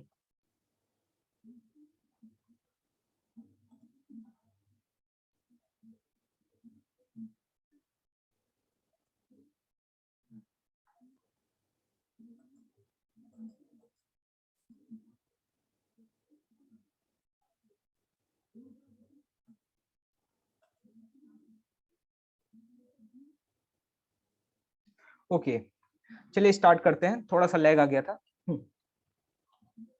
Yes yes sure, carry on sir. हाँ, डायमेंशंस, तो देखिएगा ध्यान से, डायमेंशंस का मतलब क्या है, लॉजिक समझते हैं पहले कि जब भी हम फिजिकल क्वांटिटीज को आपस में मल्टीप्लाई करते हैं, जैसे अलग अलग फंडामेंटल क्वांटिटीज को जब आप आपस में प्रोडक्ट या डिवीजन करते हैं तो आपको एक नई क्वांटिटी मिलती है। तो जो डायमेंशंस है ना, दैट टेल यू अबाउट कि वो फंडामेंटल क्वांटिटी आपस में एक दूसरे से किस तरीके से रिलेटेड है। जैसे कि फॉर एग्जांपल मैं अभी बात करूं एरिया, आपको पता है एरिया आप क्या लिखते हैं, लेंथ इनटू ब्रेड्थ। अगर मैं आपसे ये पूछूं कि यार ये बताओ कि एरिया का डायमेंशन क्या होगा, क्या आप एरिया का डायमेंशन बता पाएंगे? Yes, who will tell?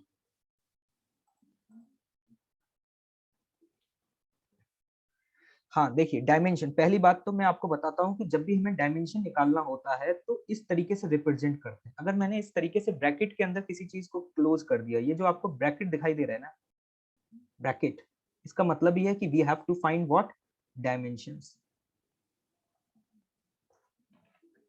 तो अगर मुझे एरिया का डायमेंशन फाइंड आउट करना है तो जस्ट टेल मी कि देखो लेंथ, लेंथ को आप रिप्रेजेंट करेंगे एल से, सिंबल से याद करो, ब्रेथ, ब्रेथ का भी डायमेंशन होगा तो एल ही ना, तो यहाँ पर एल इंटू एल, तो यहाँ पर इसका डायमेंशन हो जाएगा क्या, एल। तो यहाँ डायमेंशन का मतलब क्या है, यहाँ पर इसके एक्सपोनेंट को देखो जरा, पहले डेफिनेशन को ध्यान से देखना। डेफिनेशन मैंने क्या लिखी, the exponent of fundamental quantity. Exponent का मतलब समझते हैं आप लोग, एक्सपोनेंट का मतलब होता है पावर। तो यहाँ पर अगर आप फंडामेंटल क्वांटिटी की पावर को ध्यान से देखें तो ये पावर क्या है, 2 है। तो ये जो पावर 2 है, this is the dimension of that physical quantity. इसको बोलने का एक तरीका है, इस क्वांटिटी को कैसे बोलेंगे, द डायमेंशन ऑफ, देखना ध्यान से, बहुत इंपॉर्टेंट है, the dimension of area in length is 2। अगर आपसे कोई पूछ ले कि एरिया का डायमेंशन बताओ लेंथ में कितना है, तो हम क्या बोलेंगे, लेंथ में डायमेंशन कितना है, 2। If someone will ask you कि डायमेंशन ऑफ एरिया इन मास, तो ये क्या लिखेंगे आप, बहुत सही, इसी एक्सप्रेशन को मैं ऐसे भी लिख सकता हूं ना, m की पावर 0, मास में तो कोई डायमेंशन है ही नहीं, l की पावर 2 और t की पावर 0, तो इसकी मास की पावर 0 है, तो ये डायमेंशन क्या हो जाएगा, 0। इसी तरीके से आप dimension in area of length mass. तो आई होप आपको ये बात समझ में आ गई होगी कि जो डायमेंशंस हैं वो हमें ये बताते हैं कि जो गिवन ड्राइव्ड क्वांटिटी है, जैसे एरिया क्या है, एक ड्राइव्ड क्वांटिटी है, उसका फंडामेंटल क्वांटिटी के साथ क्या रिलेशन रहेगा।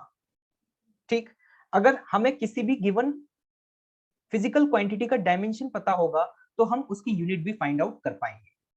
ठीक, जैसे कुछ स्टूडेंट्स पूछ रहे हैं कि सर आपने सिर्फ यहाँ पे एमएलटी के टर्म्स में ही क्यों रिप्रेजेंट किया, इसके अलावा बची हुई और भी तो फंडामेंटल क्वांटिटीज थी।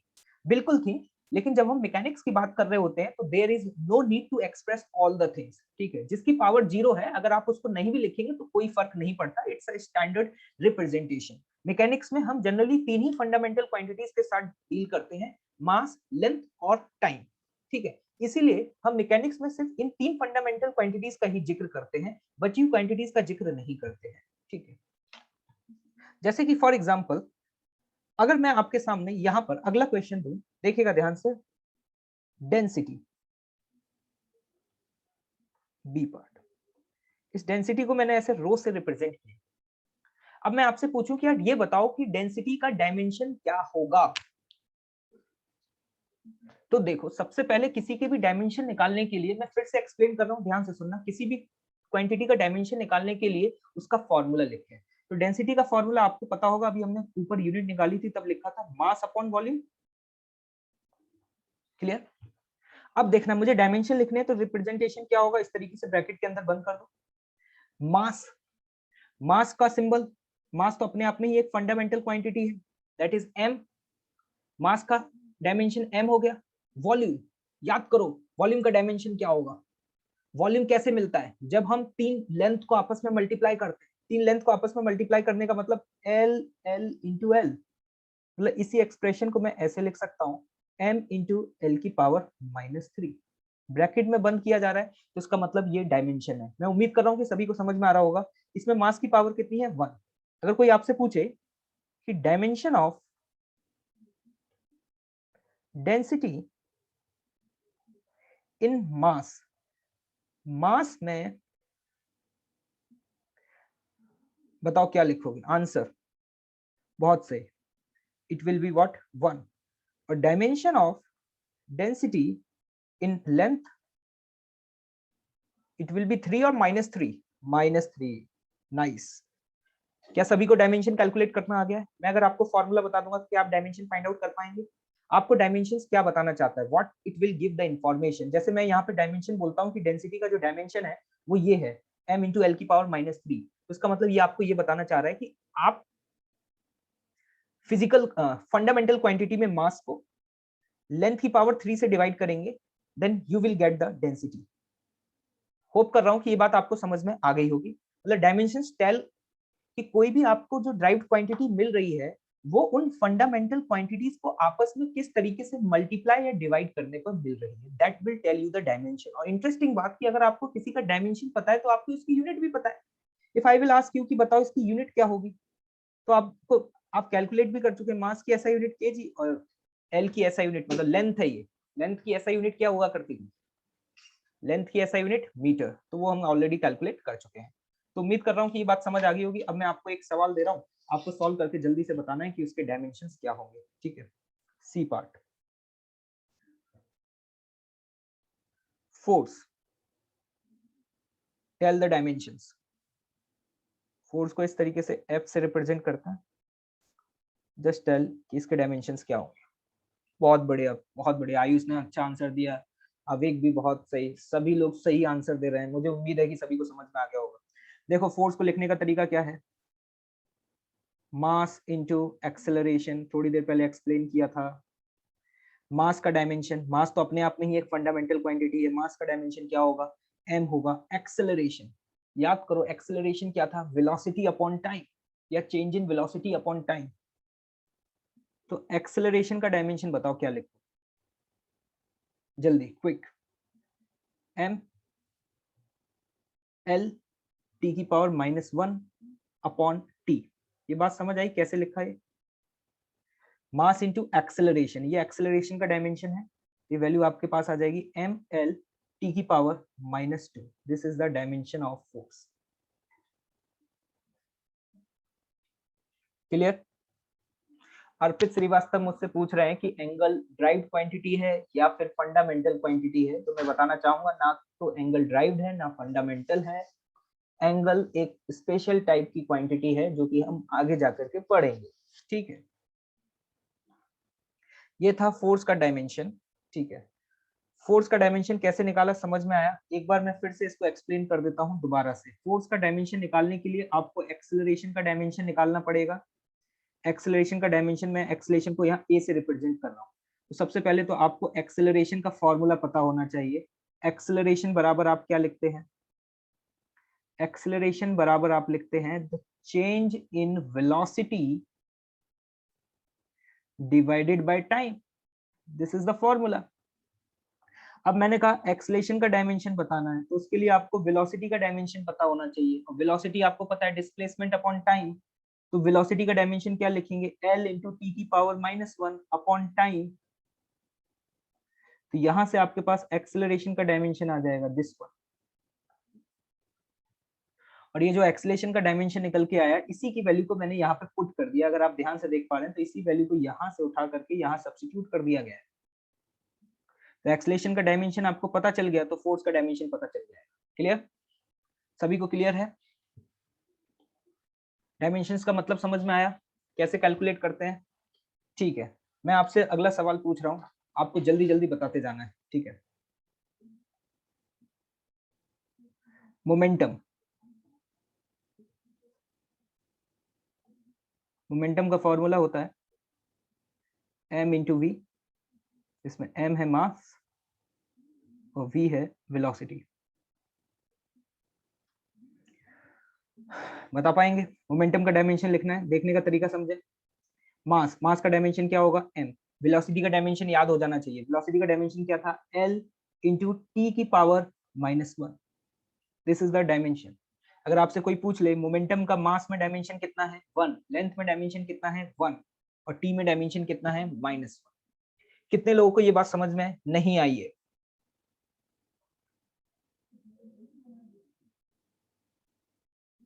देखो वो लिखना जरूरी है जिसका डायमेंशन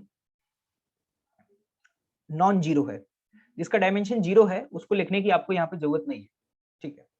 जैसे यहाँ पे मास, लेंथ और टाइम तीनों का डायमेंशन नॉन जीरो है तो आपको तीनों ही लिखने पड़ेंगे, ठीक है। जैसे एक और सवाल मैं आपको दे रहा हूँ, ठीक है, ये बताइएगा, प्रेशर, प्रेशर को भी पी से रिप्रेजेंट करते हैं, ठीक है।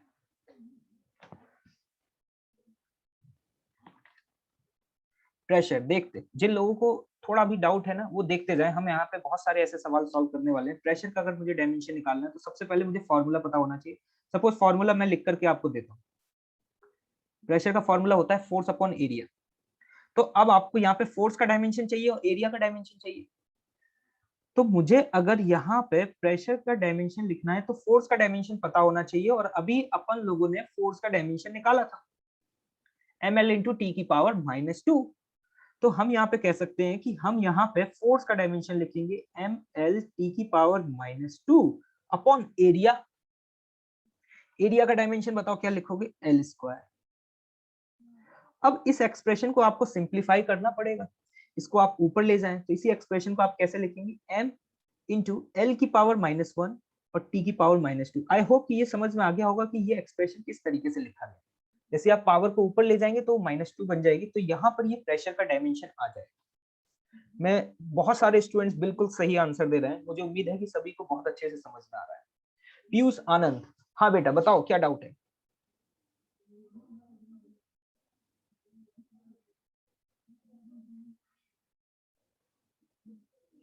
कुछ स्टूडेंट्स पूछ रहे हैं क्या सर ये जरूरी है ब्रैकेट्स को रिप्रेजेंट करना? बिल्कुल जरूरी है, ब्रैकेट को रिप्रेजेंट करोगे तभी समझ में आएगा कि आप यहाँ पे वहां पे डायमेंशंस को रिप्रेजेंट कर रहे हैं। अगर आप ब्रैकेट इज अ सिंबल, मैंने यहाँ पे ऊपर लिखा भी था, मैंने यहाँ पे बताया था यही बात कि ब्रैकेट जो है वही आपको बताएगा कि आप उसके डायमेंशंस फाइंड आउट कर रहे हैं। अगर आप ब्रैकेट नहीं लिखते हैं तो इसका मतलब है कि आप सामने वाले को कन्वे कर ही नहीं रहे कि यहाँ पर आप डायमेंशन फाइंड कर रहे हैं।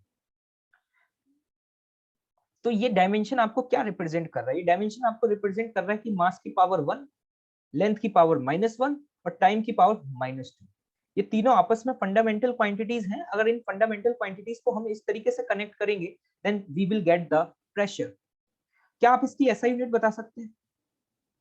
एसआई यूनिट प्रेशर की, जिसको डायमेंशंस निकालना आता है ना, वो तो एसआई यूनिट बहुत आसानी से बता सकता है। कैसे बताएगा? देखो एम इज व्हाट, कंफ्यूज मत होना। कुछ लोगों से पूछा जाता है एम इज व्हाट, लोग कहते हैं मीटर। अरे बेटा डायमेंशंस के अंदर एम जो लिखा हुआ है, ये एम क्या है? आपका मास है, तो मास की एसआई यूनिट केजी। ये क्या है? लेंथ, लेंथ की एसआई यूनिट मीटर इनवर्स। और टी, टी की पावर -2 मतलब second square. This is the SI unit. और आपको पता होना चाहिए कि इसी यूनिट का एक और नाम दिया गया, फिर से वही चीज, इसी यूनिट को क्या बोला जाता है? पास्कल बोला जाता है। याद रखिएगा कि प्रेशर की जो एसआई यूनिट होती है वो पास्कल होती है, और उसको रिप्रेजेंट करने का ये एक तरीका है। मैं उम्मीद कर रहा हूँ कि धीरे धीरे सभी स्टूडेंट्स को समझ में आ रहा है, और बहुत सारे स्टूडेंट बहुत सही आंसर दे रहे हैं। बहुत बढ़िया बेटा, बहुत बढ़िया। थोड़ा सा लेवल बढ़ाते जा रहे हैं, ठीक है, धीरे धीरे टफ लेवल की तरफ मूव करेंगे। अभी दूसरी क्लास है तो एकदम से नहीं पहुंचना ना, धीरे धीरे ग्रेजुअली। अभी थोड़ी देर पहले बताया था ना, ग्राफ को धीरे धीरे इंक्रीज करेंगे, ठीक है। अगला सवाल 50 पैसे के लिए, जल्दी से। काइनेटिक एनर्जी, मैं आपको बताना चाहूंगा कि काइनेटिक एनर्जी का फॉर्मूला होता है ½ mv²। यहाँ पर जो m है ये है मास, और जो v है वो है स्पीड। जल्दी बताएं, समय शुरू होता है आपका अब। समय है आपके पास 10 सेकंड। बहुत बढ़िया, काफी लोगों का जवाब आ रहा है। बहुत सही, बहुत सही, बहुत सही सवाल। अरे वाह यार, गजब, सभी स्टूडेंट सही जवाब दे रहे हैं। कंपटीशन बहुत तगड़ा है भाई, मेहनत सभी को करनी पड़ेगी। सारे स्टूडेंट्स अच्छे हैं इस बैच में, तो मतलब लेवल इंक्रीज करना पड़ेगा यार। बहुत बढ़िया, चलो देखते हैं। कुछ स्टूडेंट्स जो आंसर आ रहा है, मैं आप पहले आंसर लिख देता हूँ, तो अपना आप आंसर वेरीफाई कर लीजिएगा। स्टूडेंट्स का आंसर आ रहा है m l की पावर 2 और t की पावर -2। कितने लोगों का सही है?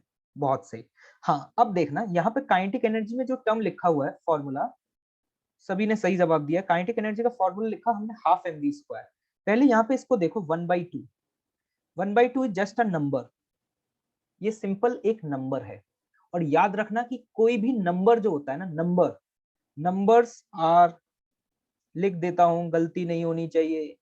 किसी भी नंबर का कोई अपना डायमेंशन नहीं होता, नंबर्स आर डायमेंशनलेस।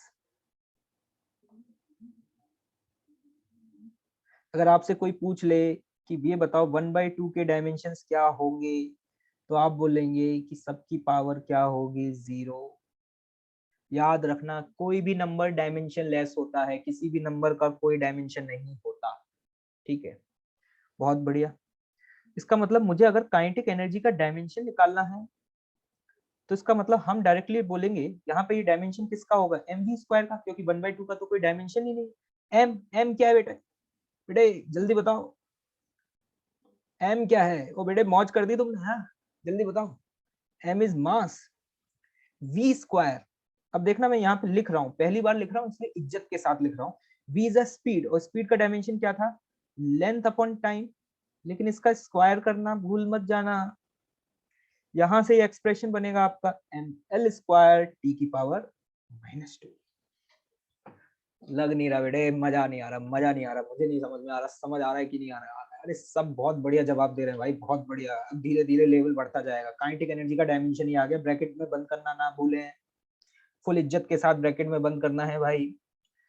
तो काइनेटिक एनर्जी का डायमेंशन। अच्छा सर, अब तो आप कोई भी दे दो मैं निकाल दूंगा, आप तो बस फॉर्मूला बता देना मुझे, आगे मैं सॉल्व कर लूंगा। मैंने कहा अच्छा, अगला सवाल ले लो। तो अगला सवाल जो आपके लिए है वो है पोटेंशियल एनर्जी। पोटेंशियल एनर्जी का मैं फॉर्मूला लिख देता हूं, ये होता है mgh। ठीक है, ग्रेविटेशनल पोटेंशियल एनर्जी।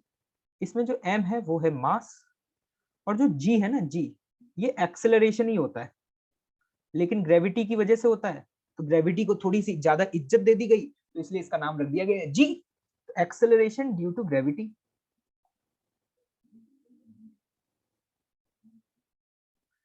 और h जो है, h सिंपली क्या है, हाइट। चलो भाई डायमेंशंस बताओ। हाँ, कुछ लोग तो कह रहे हैं सर इसका आंसर वही आएगा जो पिछले वाले सवाल का आ रहा था, क्या ये सही है क्या?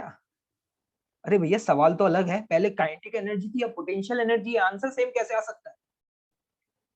हाँ वाह यार, ये स्टूडेंट्स गजब है यार, मतलब हर सवाल का आंसर सही दे रहे हैं। सॉल्व करो सॉल्व करो सॉल्व करो, 1 मिनट का समय है आप लोगों के पास, सॉल्व करो, ध्यान से देखो। ये पोटेंशियल एनर्जी है, वो काइनेटिक एनर्जी थी, क्या दोनों के डायमेंशन सेम आ रहे हैं क्या? अरे भाई सेम आ रहे हैं, बिल्कुल सेम आ रहे हैं, बहुत सही। जरा देखना ध्यान से, पोटेंशियल एनर्जी ऐसे लिखा, M G H, M mass, इसका dimension G. Acceleration due to gravity, इसका डायमेंशन क्या होगा? एक्सेलरेशन किसी की वजह से भी हो, चाहे अर्थ की वजह से हो, चाहे फोर्स की वजह से हो, किसी की वजह से भी हो, एक्सेलरेशन का डायमेंशन तो क्या आएगा, सेम आएगा। मतलब this will be L T की पावर -2। अभी थोड़ी देर पहले निकाला था, आप ऊपर जाके चेक कर सकते हैं। Into H, H is the height, height is what, length. तो लेंथ का डायमेंशन क्या होगा, एल। तो आप यहाँ पे देख पा रहे हैं कि M L square into T की पावर -2। क्लियर? अरे यार गजब हो गया, यहाँ तो गजब हो गया, गजब गजब गजब यार। काइनेटिक एनर्जी देखो, ये देखो, फॉर्मूले तो दोनों के अलग अलग थे। इसका फॉर्मूला था mgh, इसका फॉर्मूला था हाफ एम वी स्क्वायर, लेकिन दोनों के डायमेंशंस क्या आ रहे हैं, सेम आ रहे हैं। इसका मतलब क्या समझ में आया? इसका मतलब आज के बाद हमेशा याद रखना कि दुनिया में कोई भी एनर्जी हो, चाहे वो साउंड एनर्जी हो, चाहे वो हीट एनर्जी हो, चाहे काइनेटिक एनर्जी हो, हर एनर्जी का जो डायमेंशन है वो डायमेंशंस क्या आएंगे, सेम आएंगे। मतलब उनका सेंस अलग अलग हो सकता है, उनका ओरिजिन अलग अलग हो सकता है, उनका मीनिंग अलग अलग हो सकता है, उनका फॉर्मूला अलग अलग हो सकता है, लेकिन डायमेंशन हर एनर्जी का क्या आएगा, सेम आएगा। One of the most important point, जल्दी से नोट डाउन करें, all types of energy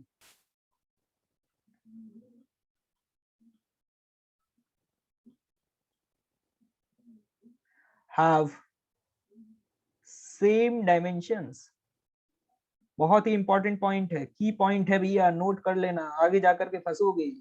important की पॉइंट है, स्टार बना दिया अपन ने इधर। All types of energy have same dimensions. फॉर्मूले अलग अलग हो सकते हैं लेकिन सभी के डायमेंशंस क्या होंगे, सेम। जैसे फॉर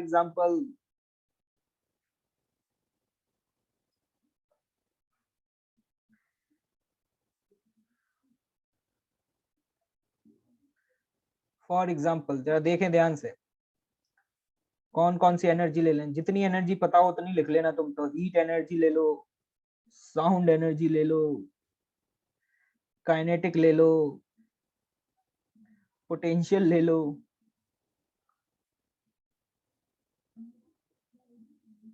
और एक और बात, वर्क भी ले लो। अरे सर, वर्क का डायमेंशन कैसे सेम हो जाएगा? 9th क्लास में एक डेफिनेशन पढ़ाई गई थी, work is also a form of energy. Work के डायमेंशन, कोई भी एनर्जी हो, कुछ लोग कह रहे हैं सर इलेक्ट्रिकल एनर्जी, मैंने बोला ना जिसके आगे एनर्जी लग गया उसका डायमेंशन सेम आएगा। अगर डायमेंशन सेम है तो इसका मतलब यूनिट सबकी क्या होगी, सेम होगी। मतलब दुनिया में कोई भी एनर्जी हो, हर किसी की एसआई यूनिट क्या होगी, जूल होगी। अगर आपसे यहाँ पे एसआई यूनिट पूछी जाती तो आपको पहले भी हम कैलकुलेट कर चुके हैं, और वैसे भी हम देख सकते हैं यहाँ पे इसकी एसआई यूनिट क्या आएगी। गजब भाई गजब, जल्दी बताओ। केजी, मीटर स्क्वायर सेकंड, इसको हमने इज्जत के साथ कुछ नाम दिया था, क्या नाम दिया था, जूल। बहुत बढ़िया,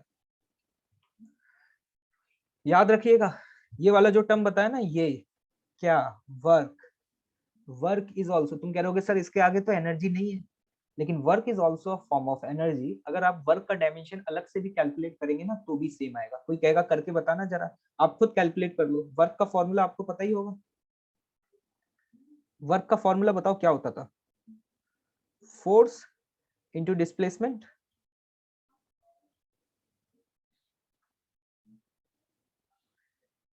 तो वर्क, फोर्स, फोर्स के डायमेंशन निकाल चुके हैं, मास इंटू एक्सेलरेशन से निकाला था, mlt की पावर -2।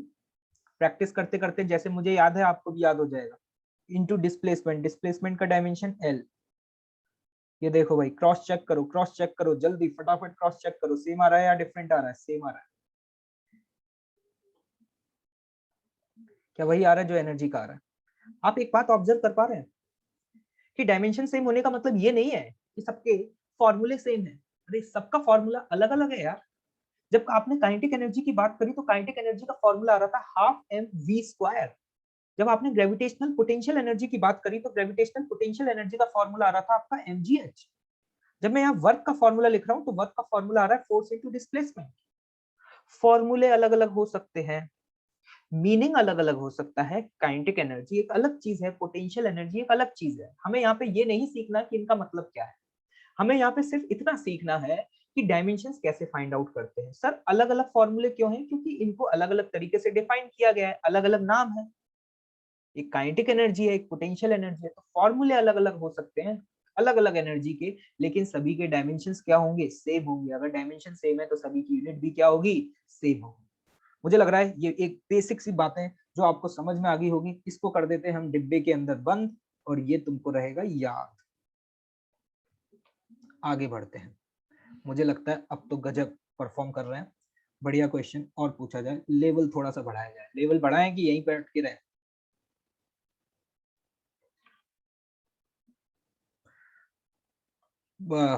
तैयार हो सॉल्व करने के लिए?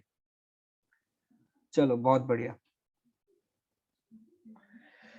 अगला क्वेश्चन, एक नया टर्म जो कि आपने सुना नहीं होगा। देखो यहाँ पे हम ऐसे ऐसे फिजिकल क्वांटिटीज की भी चर्चा करेंगे जिनका नाम आपने नहीं सुना होगा, आगे की फिजिक्स में पढ़ेंगे। तो आपको पैनिक नहीं होना है। कोई भी आपको ऐसा टर्म दिया जाएगा या ऐसा फॉर्मूला बताया जाएगा या ऐसी फिजिकल क्वांटिटी बताई जाएगी तो आपको पैनिक होने की जरूरत नहीं है, आपको उसका फॉर्मूला साथ में दिया जाएगा। जैसे एंगुलर मोमेंटम, अब आपको तो नहीं पता लेकिन मैं बता देता हूँ। एंगुलर मोमेंटम को डिफाइन करते हैं एम वी इंटू आर। इसमें जो एम है ये है मास, जो वी है वो है स्पीड, और जो आर है ये है डिस्टेंस। इसका डायमेंशन बता दो फटाफट। क्या गजब है भाई, बहुत बढ़िया, सब लोग बढ़िया बता रहे हैं। यहाँ पर एंगुलर मोमेंटम का डायमेंशन लिखने जा रहे हैं, ठीक है। इसको मैं एल डैश से रिप्रेजेंट कर देता हूँ, नहीं तो पता चला कि तुमने इधर भी एल लिखा, एल से एल काट दिया, फिर कहोगे इसमें गलत क्या है। हाँ ठीक है। मास, मास का डायमेंशन m, स्पीड का डायमेंशन l इंटू टी की पावर -1 इंटू डिस्टेंस, डिस्टेंस का डायमेंशन l। तो जरा ध्यान से देखना, यहाँ से इसका डायमेंशन क्या आ रहा है, m l square into T की पावर -2। देखें ध्यान से,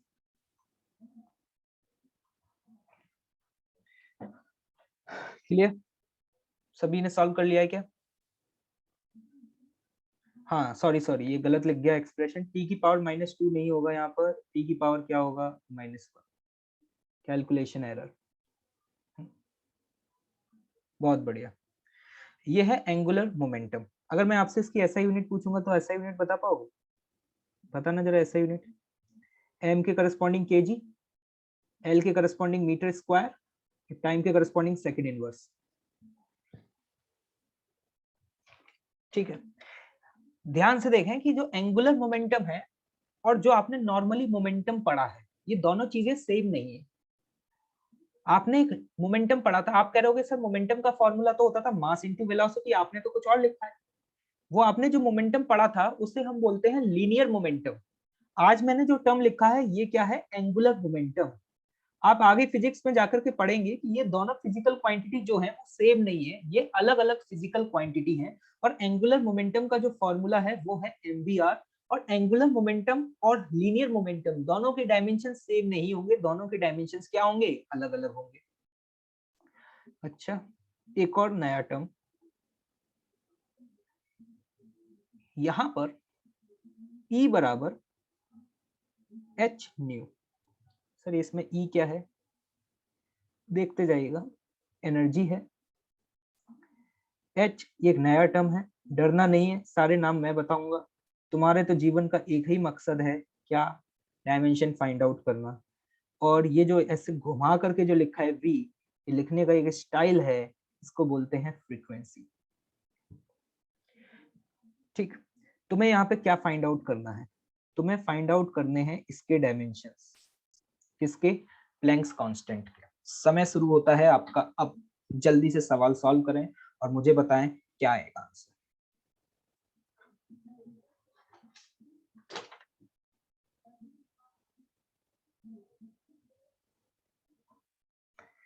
कुछ लोग कह रहे हैं सर वही आएगा जो पीछे वाले का आ रहा है। अरे भाई सही में ऐसा है क्या? लेकिन यहाँ पे तो एंगुलर मोमेंटम की बात की गई थी और यहाँ प्लैंक कांस्टेंट की बात कर रहे हैं, तब भी सेम आ रहा है क्या? ओहो बहुत बढ़िया बहुत बढ़िया। अब सबसे पहले अगर हमें यहाँ पर इसके डायमेंशंस निकालने हैं तो सबसे पहले आप ऊपर वाले फॉर्मूले को देखें ध्यान से। पहले वहां से जिसके डायमेंशंस निकालने हैं उसको लिख लो आप लेफ्ट हैंड साइड में। तो h बराबर क्या लिख पाओगे, e डिवाइडेड बाय न्यू। अब आपको पता है h के डायमेंशन लिखने हैं, तो यार एनर्जी, एनर्जी का डायमेंशन तो हमने निकाला ही नहीं, फिर क्या करें? अबे थोड़ी देर पहले तो बताया था भाई कि कोई भी एनर्जी हो हमें क्या लेना देना, हर एनर्जी का डायमेंशन क्या होगा, सेम होगा। कुछ स्टूडेंट्स पूछ रहे हैं कौन सी एनर्जी है, मैं क्या करूं, मुझे क्या करना उस एनर्जी का। अभी तो बताया था हर एनर्जी का डायमेंशन सेम होगा, ऊपर कैलकुलेट किया था, जरा ध्यान से देखना, हर एनर्जी का डायमेंशन सेम होगा। ये रहा ml की पावर -2। तो यहाँ पर अगर मुझे इसका डायमेंशन फाइंड आउट करना है तो एनर्जी का डायमेंशन क्या लिखूंगा, ml की पावर -2 एनर्जी अपॉन फ्रीक्वेंसी। ओहो, फ्रीक्वेंसी का डायमेंशन नहीं पता होगा, हाँ पता है क्या? बहुत सही, 1 अपॉन टाइम पीरियड होता है, तो यहाँ पे फ्रीक्वेंसी का डायमेंशन ये हो जाएगा। तो इसको पावर को अगर आप ऊपर लेकर के जाएंगे तो पावर प्लस बन जाएगी और आपका डायमेंशन आएगा ml स्क्वायर टी की पावर -1। अरे यार ये तो दोनों सेम आ रहे हैं यार, ये क्या हो गया? क्या angular momentum of Planck constant same है क्या? नहीं। क्या समझ में आया, ऐसा भी हो सकता है कि दो अलग अलग फिजिकल क्वांटिटीज के डायमेंशंस में भी क्या आ जाए, सेम आ जाए। जैसे प्लैंक कांस्टेंट एक अलग चीज है और एंगुलर मोमेंटम एक अलग चीज है, दो डिफरेंट फिजिकल क्वांटिटीज हैं जिनका आपस में किसी से कोई लेना देना ही नहीं, दो अलग अलग प्रजाति हैं, सेम प्रजाति के नहीं हैं। फिर भी दोनों के डायमेंशंस क्या आ रहे हैं, सेम आ रहे हैं। तो कल अगर कोई आपसे सवाल पूछ ले कि दो डिफरेंट फिजिकल क्वांटिटीज के क्या डायमेंशन सेम हो सकते हैं, बिल्कुल हो सकते हैं। इट मे बी पॉसिबल, जैसा कि हमें यहाँ से देख करके समझ में आया। इंपॉर्टेंट स्टेटमेंट है, नोट डाउन कर लीजिएगा फटाफट कि angular momentum and Planck's constant have same dimensional formula.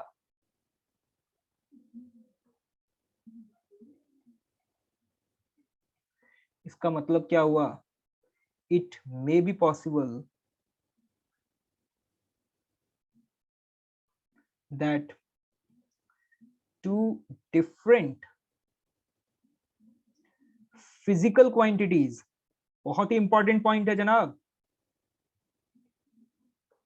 have same dimensions.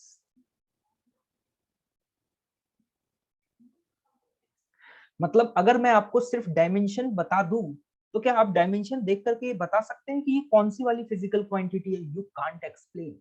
अगर मैं आपको सिंपली बोलता कि बताओ ये किसके डायमेंशंस हैं, तो आधी जनता बोलती प्लैंक कांस्टेंट के और आधी जनता बोलती एंगुलर मोमेंटम के, और दोनों आपस में लड़ जाते। कोई सही या कोई गलत? दोनों सही हैं अपनी जगह। सवाल पूछने वाला गलत है भाई, हम गलत हैं। हम डायमेंशंस को देख करके फिजिकल क्वांटिटी के बारे में कमेंट नहीं कर सकते, लेकिन फिजिकल क्वांटिटी को देख करके डायमेंशन के बारे में कमेंट कर सकते हैं। अगर आप मुझे फिजिकल क्वांटिटी बता देंगे तो डेफिनेटली मैं उसके डायमेंशंस फाइंड आउट कर पाऊंगा, लेकिन अगर आपने इसका रिवर्स किया तो मैं फाइंड आउट नहीं कर पाऊंगा। ठीक,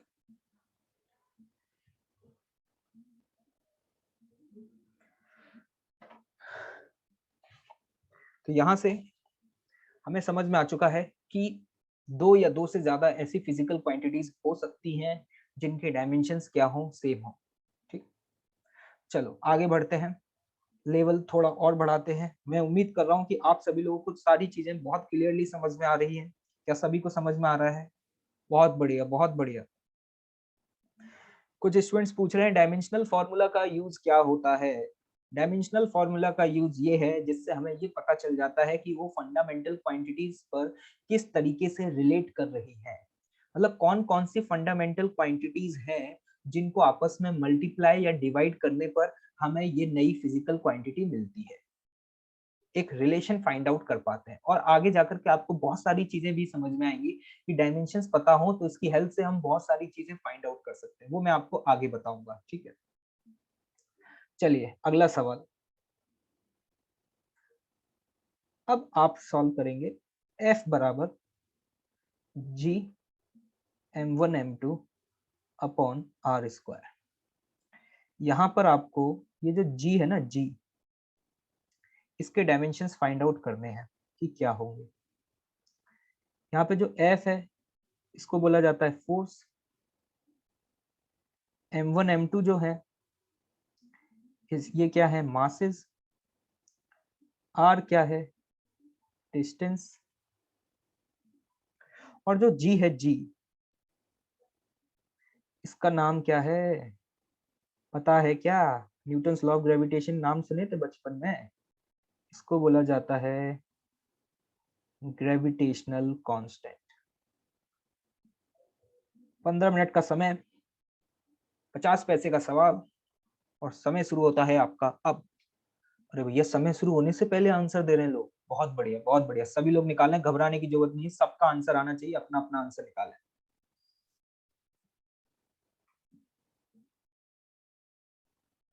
बहुत सही, बहुत बढ़िया। जैसे ये सवाल दिया जाता है कुछ लोग कह देते हैं कि सर ये तो डायमेंशन लेस होगा, इसके डायमेंशन ही नहीं होंगे। मैंने कहा क्यों? अरे सर ये कांस्टेंट है ना। तो मैंने कहा क्यों? तो इससे क्या मतलब है? सर कांस्टेंट तो डायमेंशन लेस होता है। मैंने कहा ये किसने पढ़ाया था? तो कहते हैं हमने खुद पढ़ा था। मैंने कहा गजब कर रहे हैं। ऐसा जरूरी नहीं है, याद रख लेना, अगर कोई कांस्टेंट है तो जरूरी नहीं होता कि वो डायमेंशन लेस होगा। नोट कर लेना। ऊपर भी तो आपने एक टर्म पढ़ा था, ये प्लैंक कांस्टेंट था या नहीं था? ये भी तो एक कांस्टेंट था। क्या ये कांस्टेंट डायमेंशन लेस था? नहीं था, निकाले तो थे इसके डायमेंशंस।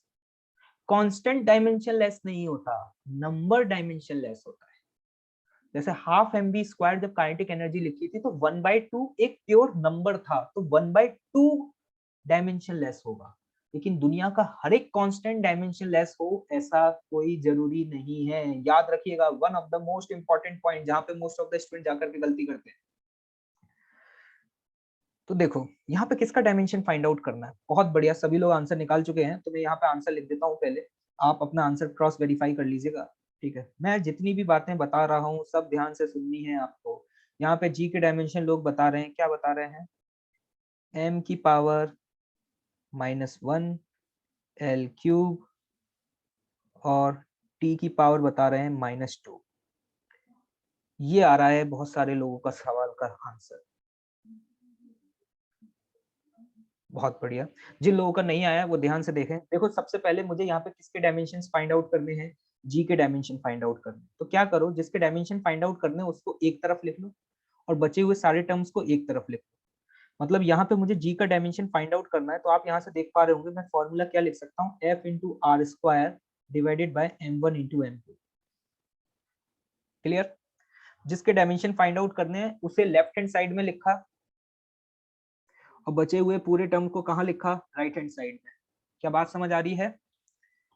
तो देखें, मुझे जी का डायमेंशन फाइंड आउट करना है, इज्जत के साथ लिखेंगे। जी का डायमेंशन फाइंड आउट करने के लिए फोर्स का डायमेंशन पता होना चाहिए। तो फोर्स का डायमेंशन निकाला था, या तो आप कॉपी में देख लें या जल्दी से सोचें, मास इनटू एक्सेलरेशन, प्रैक्टिस करते रहेंगे तो समझ आ जाएगा। यहाँ पे फोर्स का जो डायमेंशन था वो था mlt की पावर -2 इंटू आर। यार ये आर क्या है, ये भी तो डिस्टेंस है ना, तो आर का स्क्वायर। तो आर का स्क्वायर मतलब क्या करूंगा, एल का स्क्वायर बटे m1 इंटू m2। m1 भी मास है और m2 भी मास है। कोई भी मास हो, चाहे तुम्हारा मास हो या हाथी का मास हो, हर मास का डायमेंशन तो सेम ही होगा ना भाई, डायमेंशन तो m ही होगा। तो इसका मतलब है कि ये भी m और ये भी m। अब इसके आगे तो मैथ्स है और मेरे को पता है तुम मैथ्स के बहुत बढ़िया स्टूडेंट हो, तुम आंसर फटाफट बता दोगे। नीचे m स्क्वायर बनेगा, ऊपर ले जाएंगे तो m की पावर 1 में से 2 माइनस हो जाएगा, तो m की पावर -1, l की पावर 3 और t की पावर -2। पावर्स को तो ऐड करना आता ही होगा। तो देखो भैया, ये सेम आंसर आ रहा है या नहीं आ रहा है, बिल्कुल आ रहा है। कोई कहे कि सर इसकी यूनिट बताओगे, यूनिट, हम कहेंगे बिल्कुल बताएंगे, इज्जत के साथ बताएंगे, क्यों नहीं बताएंगे। यूनिट कैसे, m की यूनिट क्या लिखोगे, kg इनवर्स।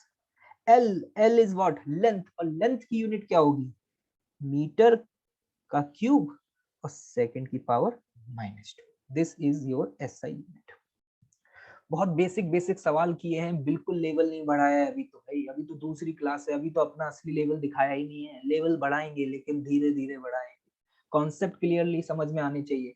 क्या दो फिजिकल क्वांटिटीज के डायमेंशन सेम है तो क्या वो दोनों सेम फिजिकल क्वांटिटीज होंगी, नहीं होंगी। ये भैया आज की क्लास का हम यहीं पे समापन करते हैं। अब तक जो भी चीजें पढ़ी हैं जल्दी से क्विकली रिवाइज करो फटाफट, और विद इन 5 मिनट्स जो पढ़ा है सब रिवाइज करते हैं और आज का होमवर्क फिर लिखते हैं। जल्दी जल्दी रिवाइज कर लो। दुनिया में कोई भी एनर्जी हो, चाहे हीट एनर्जी हो चाहे काइनेटिक एनर्जी हो, सभी के डायमेंशंस क्या होंगे, सेम होंगे। फिर दो डिफरेंट फिजिकल क्वांटिटीज के डायमेंशन सेम हो सकते हैं, बिल्कुल हो सकते हैं, ए में भी पॉसिबल। क्लियर।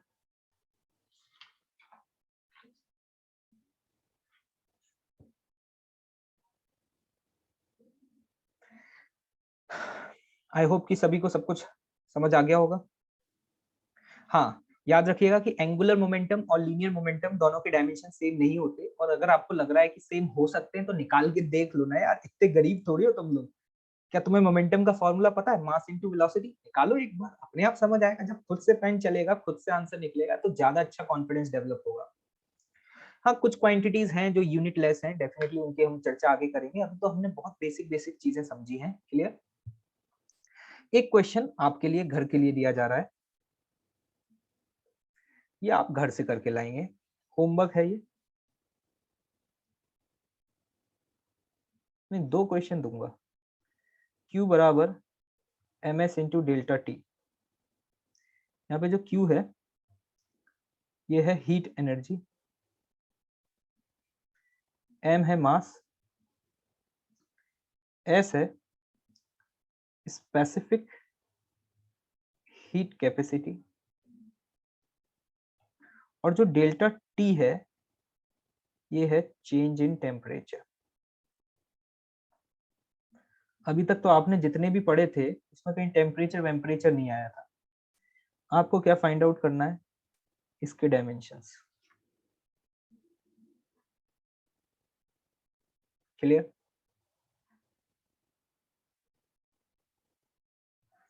एक और क्वेश्चन लिख लो।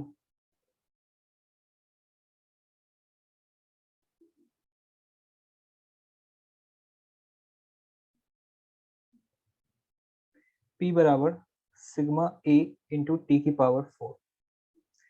यहाँ पे जो P है वो है पावर, सिग्मा है आपका क्या, स्टीफन्स कांस्टेंट, A है एरिया, और T क्या है, टेम्परेचर। इसमें आपको डायमेंशन किसके फाइंड करने हैं, सिग्मा के। कुछ लोगों को ये लग रहा हो कि सर टेम्परेचर वगैरह को हम किससे रिप्रेजेंट करते हैं, तो मैं आपको याद दिलाना चाहूंगा। आपने एक लास्ट लेक्चर अटेंड किया था, ये रहा, मैंने यहाँ पर इनको रिप्रेजेंट किया था। आप देख सकते हैं यहाँ पर टेम्परेचर को आप आइदर के से या थीटा से रिप्रेजेंट करेंगे। ये कल जो हमने सिंबल्स लिखे थे ना, सभी के डायमेंशन इसी से रिप्रेजेंट करते हैं। एल एम टी, टेम्परेचर को किससे रिप्रेजेंट करेंगे, के से। टेम्परेचर को टी से रिप्रेजेंट मत कर देना, आधी जनता तो टी से रिप्रेजेंट करेगी और टाइम को भी टी से रिप्रेजेंट करेगी, पता चला टाइम को टेम्परेचर को काट दिया, चलन दो सब एक जैसा है। याद रखना इस बात का, ऐसा नहीं होना चाहिए। ठीक है, काफी सारे स्टूडेंट्स ने तो मुझे आंसर भी दे दिया, बहुत बढ़िया बात है। ये होमवर्क है आपके लिए, ये नेक्स्ट क्लास में डिस्कस करेंगे। इसके अलावा होमवर्क क्या है उसे और भी नोट डाउन कर लें। रेस जो कि आपके डिजिटल मटेरियल पर शेयर कर दी जाएगी, रेस नंबर 00 करके, ये आपको सॉल्व करके आनी है। रेस का नाम ही 00 है, पहली रेस है ना इसलिए 0। इसके बाद कंटिन्यूअसली 1 2 3 इस तरीके से आते रहेंगे। ठीक है, और ये जो भी हैंडआउट है मैं शेयर कर दूंगा, इस हैंडआउट में पढ़िएगा। जो क्वेश्चंस जितने मैंने कराए हैं उनको दोबारा से अटेंड करिएगा। ठीक है, नोट्स के लिए कितनी नोटबुक बनाए, नोट्स के लिए यही एक ही नोटबुक बनानी है आपको। एक नोटबुक नोट्स के लिए होनी चाहिए और एक नोटबुक आपकी होमवर्क के लिए होनी चाहिए, जिसमें आप अपना होमवर्क करेंगे। ठीक है, होमवर्क मतलब जैसे मैंने जो भी रेस या शीट दिया करूंगा वो आपको दूसरी नोटबुक में करना होगा। ठीक है, ओके। हाँ, यहाँ पे एक स्टूडेंट पूछ रहे हैं कि सर ये MLT इसी सीक्वेंस में क्यों लिखते हैं। ये एक स्टैंडर्ड है, आप अगर अलग सीक्वेंस में भी लिख देंगे तो गलत नहीं है, क्योंकि डायमेंशंस का मतलब होता है कि जो जो आपने ML और T लिखे हैं उसकी पावर्स जो दी हुई है उस पावर की वैल्यू क्या होगी। ठीक, बस पढ़ते रहिए बिंदास तरीके से, फंडामेंटल बिल्कुल क्लियर रखिए, क्योंकि अगर हमें जेई जैसे एग्जाम को क्वालिफाई करना है तो कॉन्सेप्ट पे फोकस करना है। अभी बेसिक बेसिक चीजें हम सीख रहे हैं, पैनिक होने की जरूरत नहीं है, धीरे धीरे अपनी स्पीड को बढ़ाएंगे और बहुत बढ़िया बढ़िया क्वेश्चंस करेंगे, बढ़िया बढ़िया पॉइंट्स देखेंगे। लेकिन जितनी भी चीजें बताई गई हैं आप लोग बहुत अच्छे से करिएगा। ठीक है, ऑल द बेस्ट, मिलते हैं अगली क्लास में। जब तक के लिए मेरी तरफ से बाय रहेगा। हेल्दी रहो, फिट रहो, घर से बाहर बिल्कुल ना निकले। Okay, thank you, thank you to all, thanks. समझ में आ रहा है और मजा आ रहा है कि नहीं आ रहा है, बस ये ज्यादा इंपॉर्टेंट है। मोटिवेशन फुल हाई लेवल पे होना चाहिए। हाउ इज द जोश? या nice, great, keep it up. जोश बरकरार रखना है, क्योंकि जंग को जीतना है। अगर जेई में सिलेक्शन चाहिए तो सबसे ज्यादा जरूरी क्या है, आपकी एनर्जी।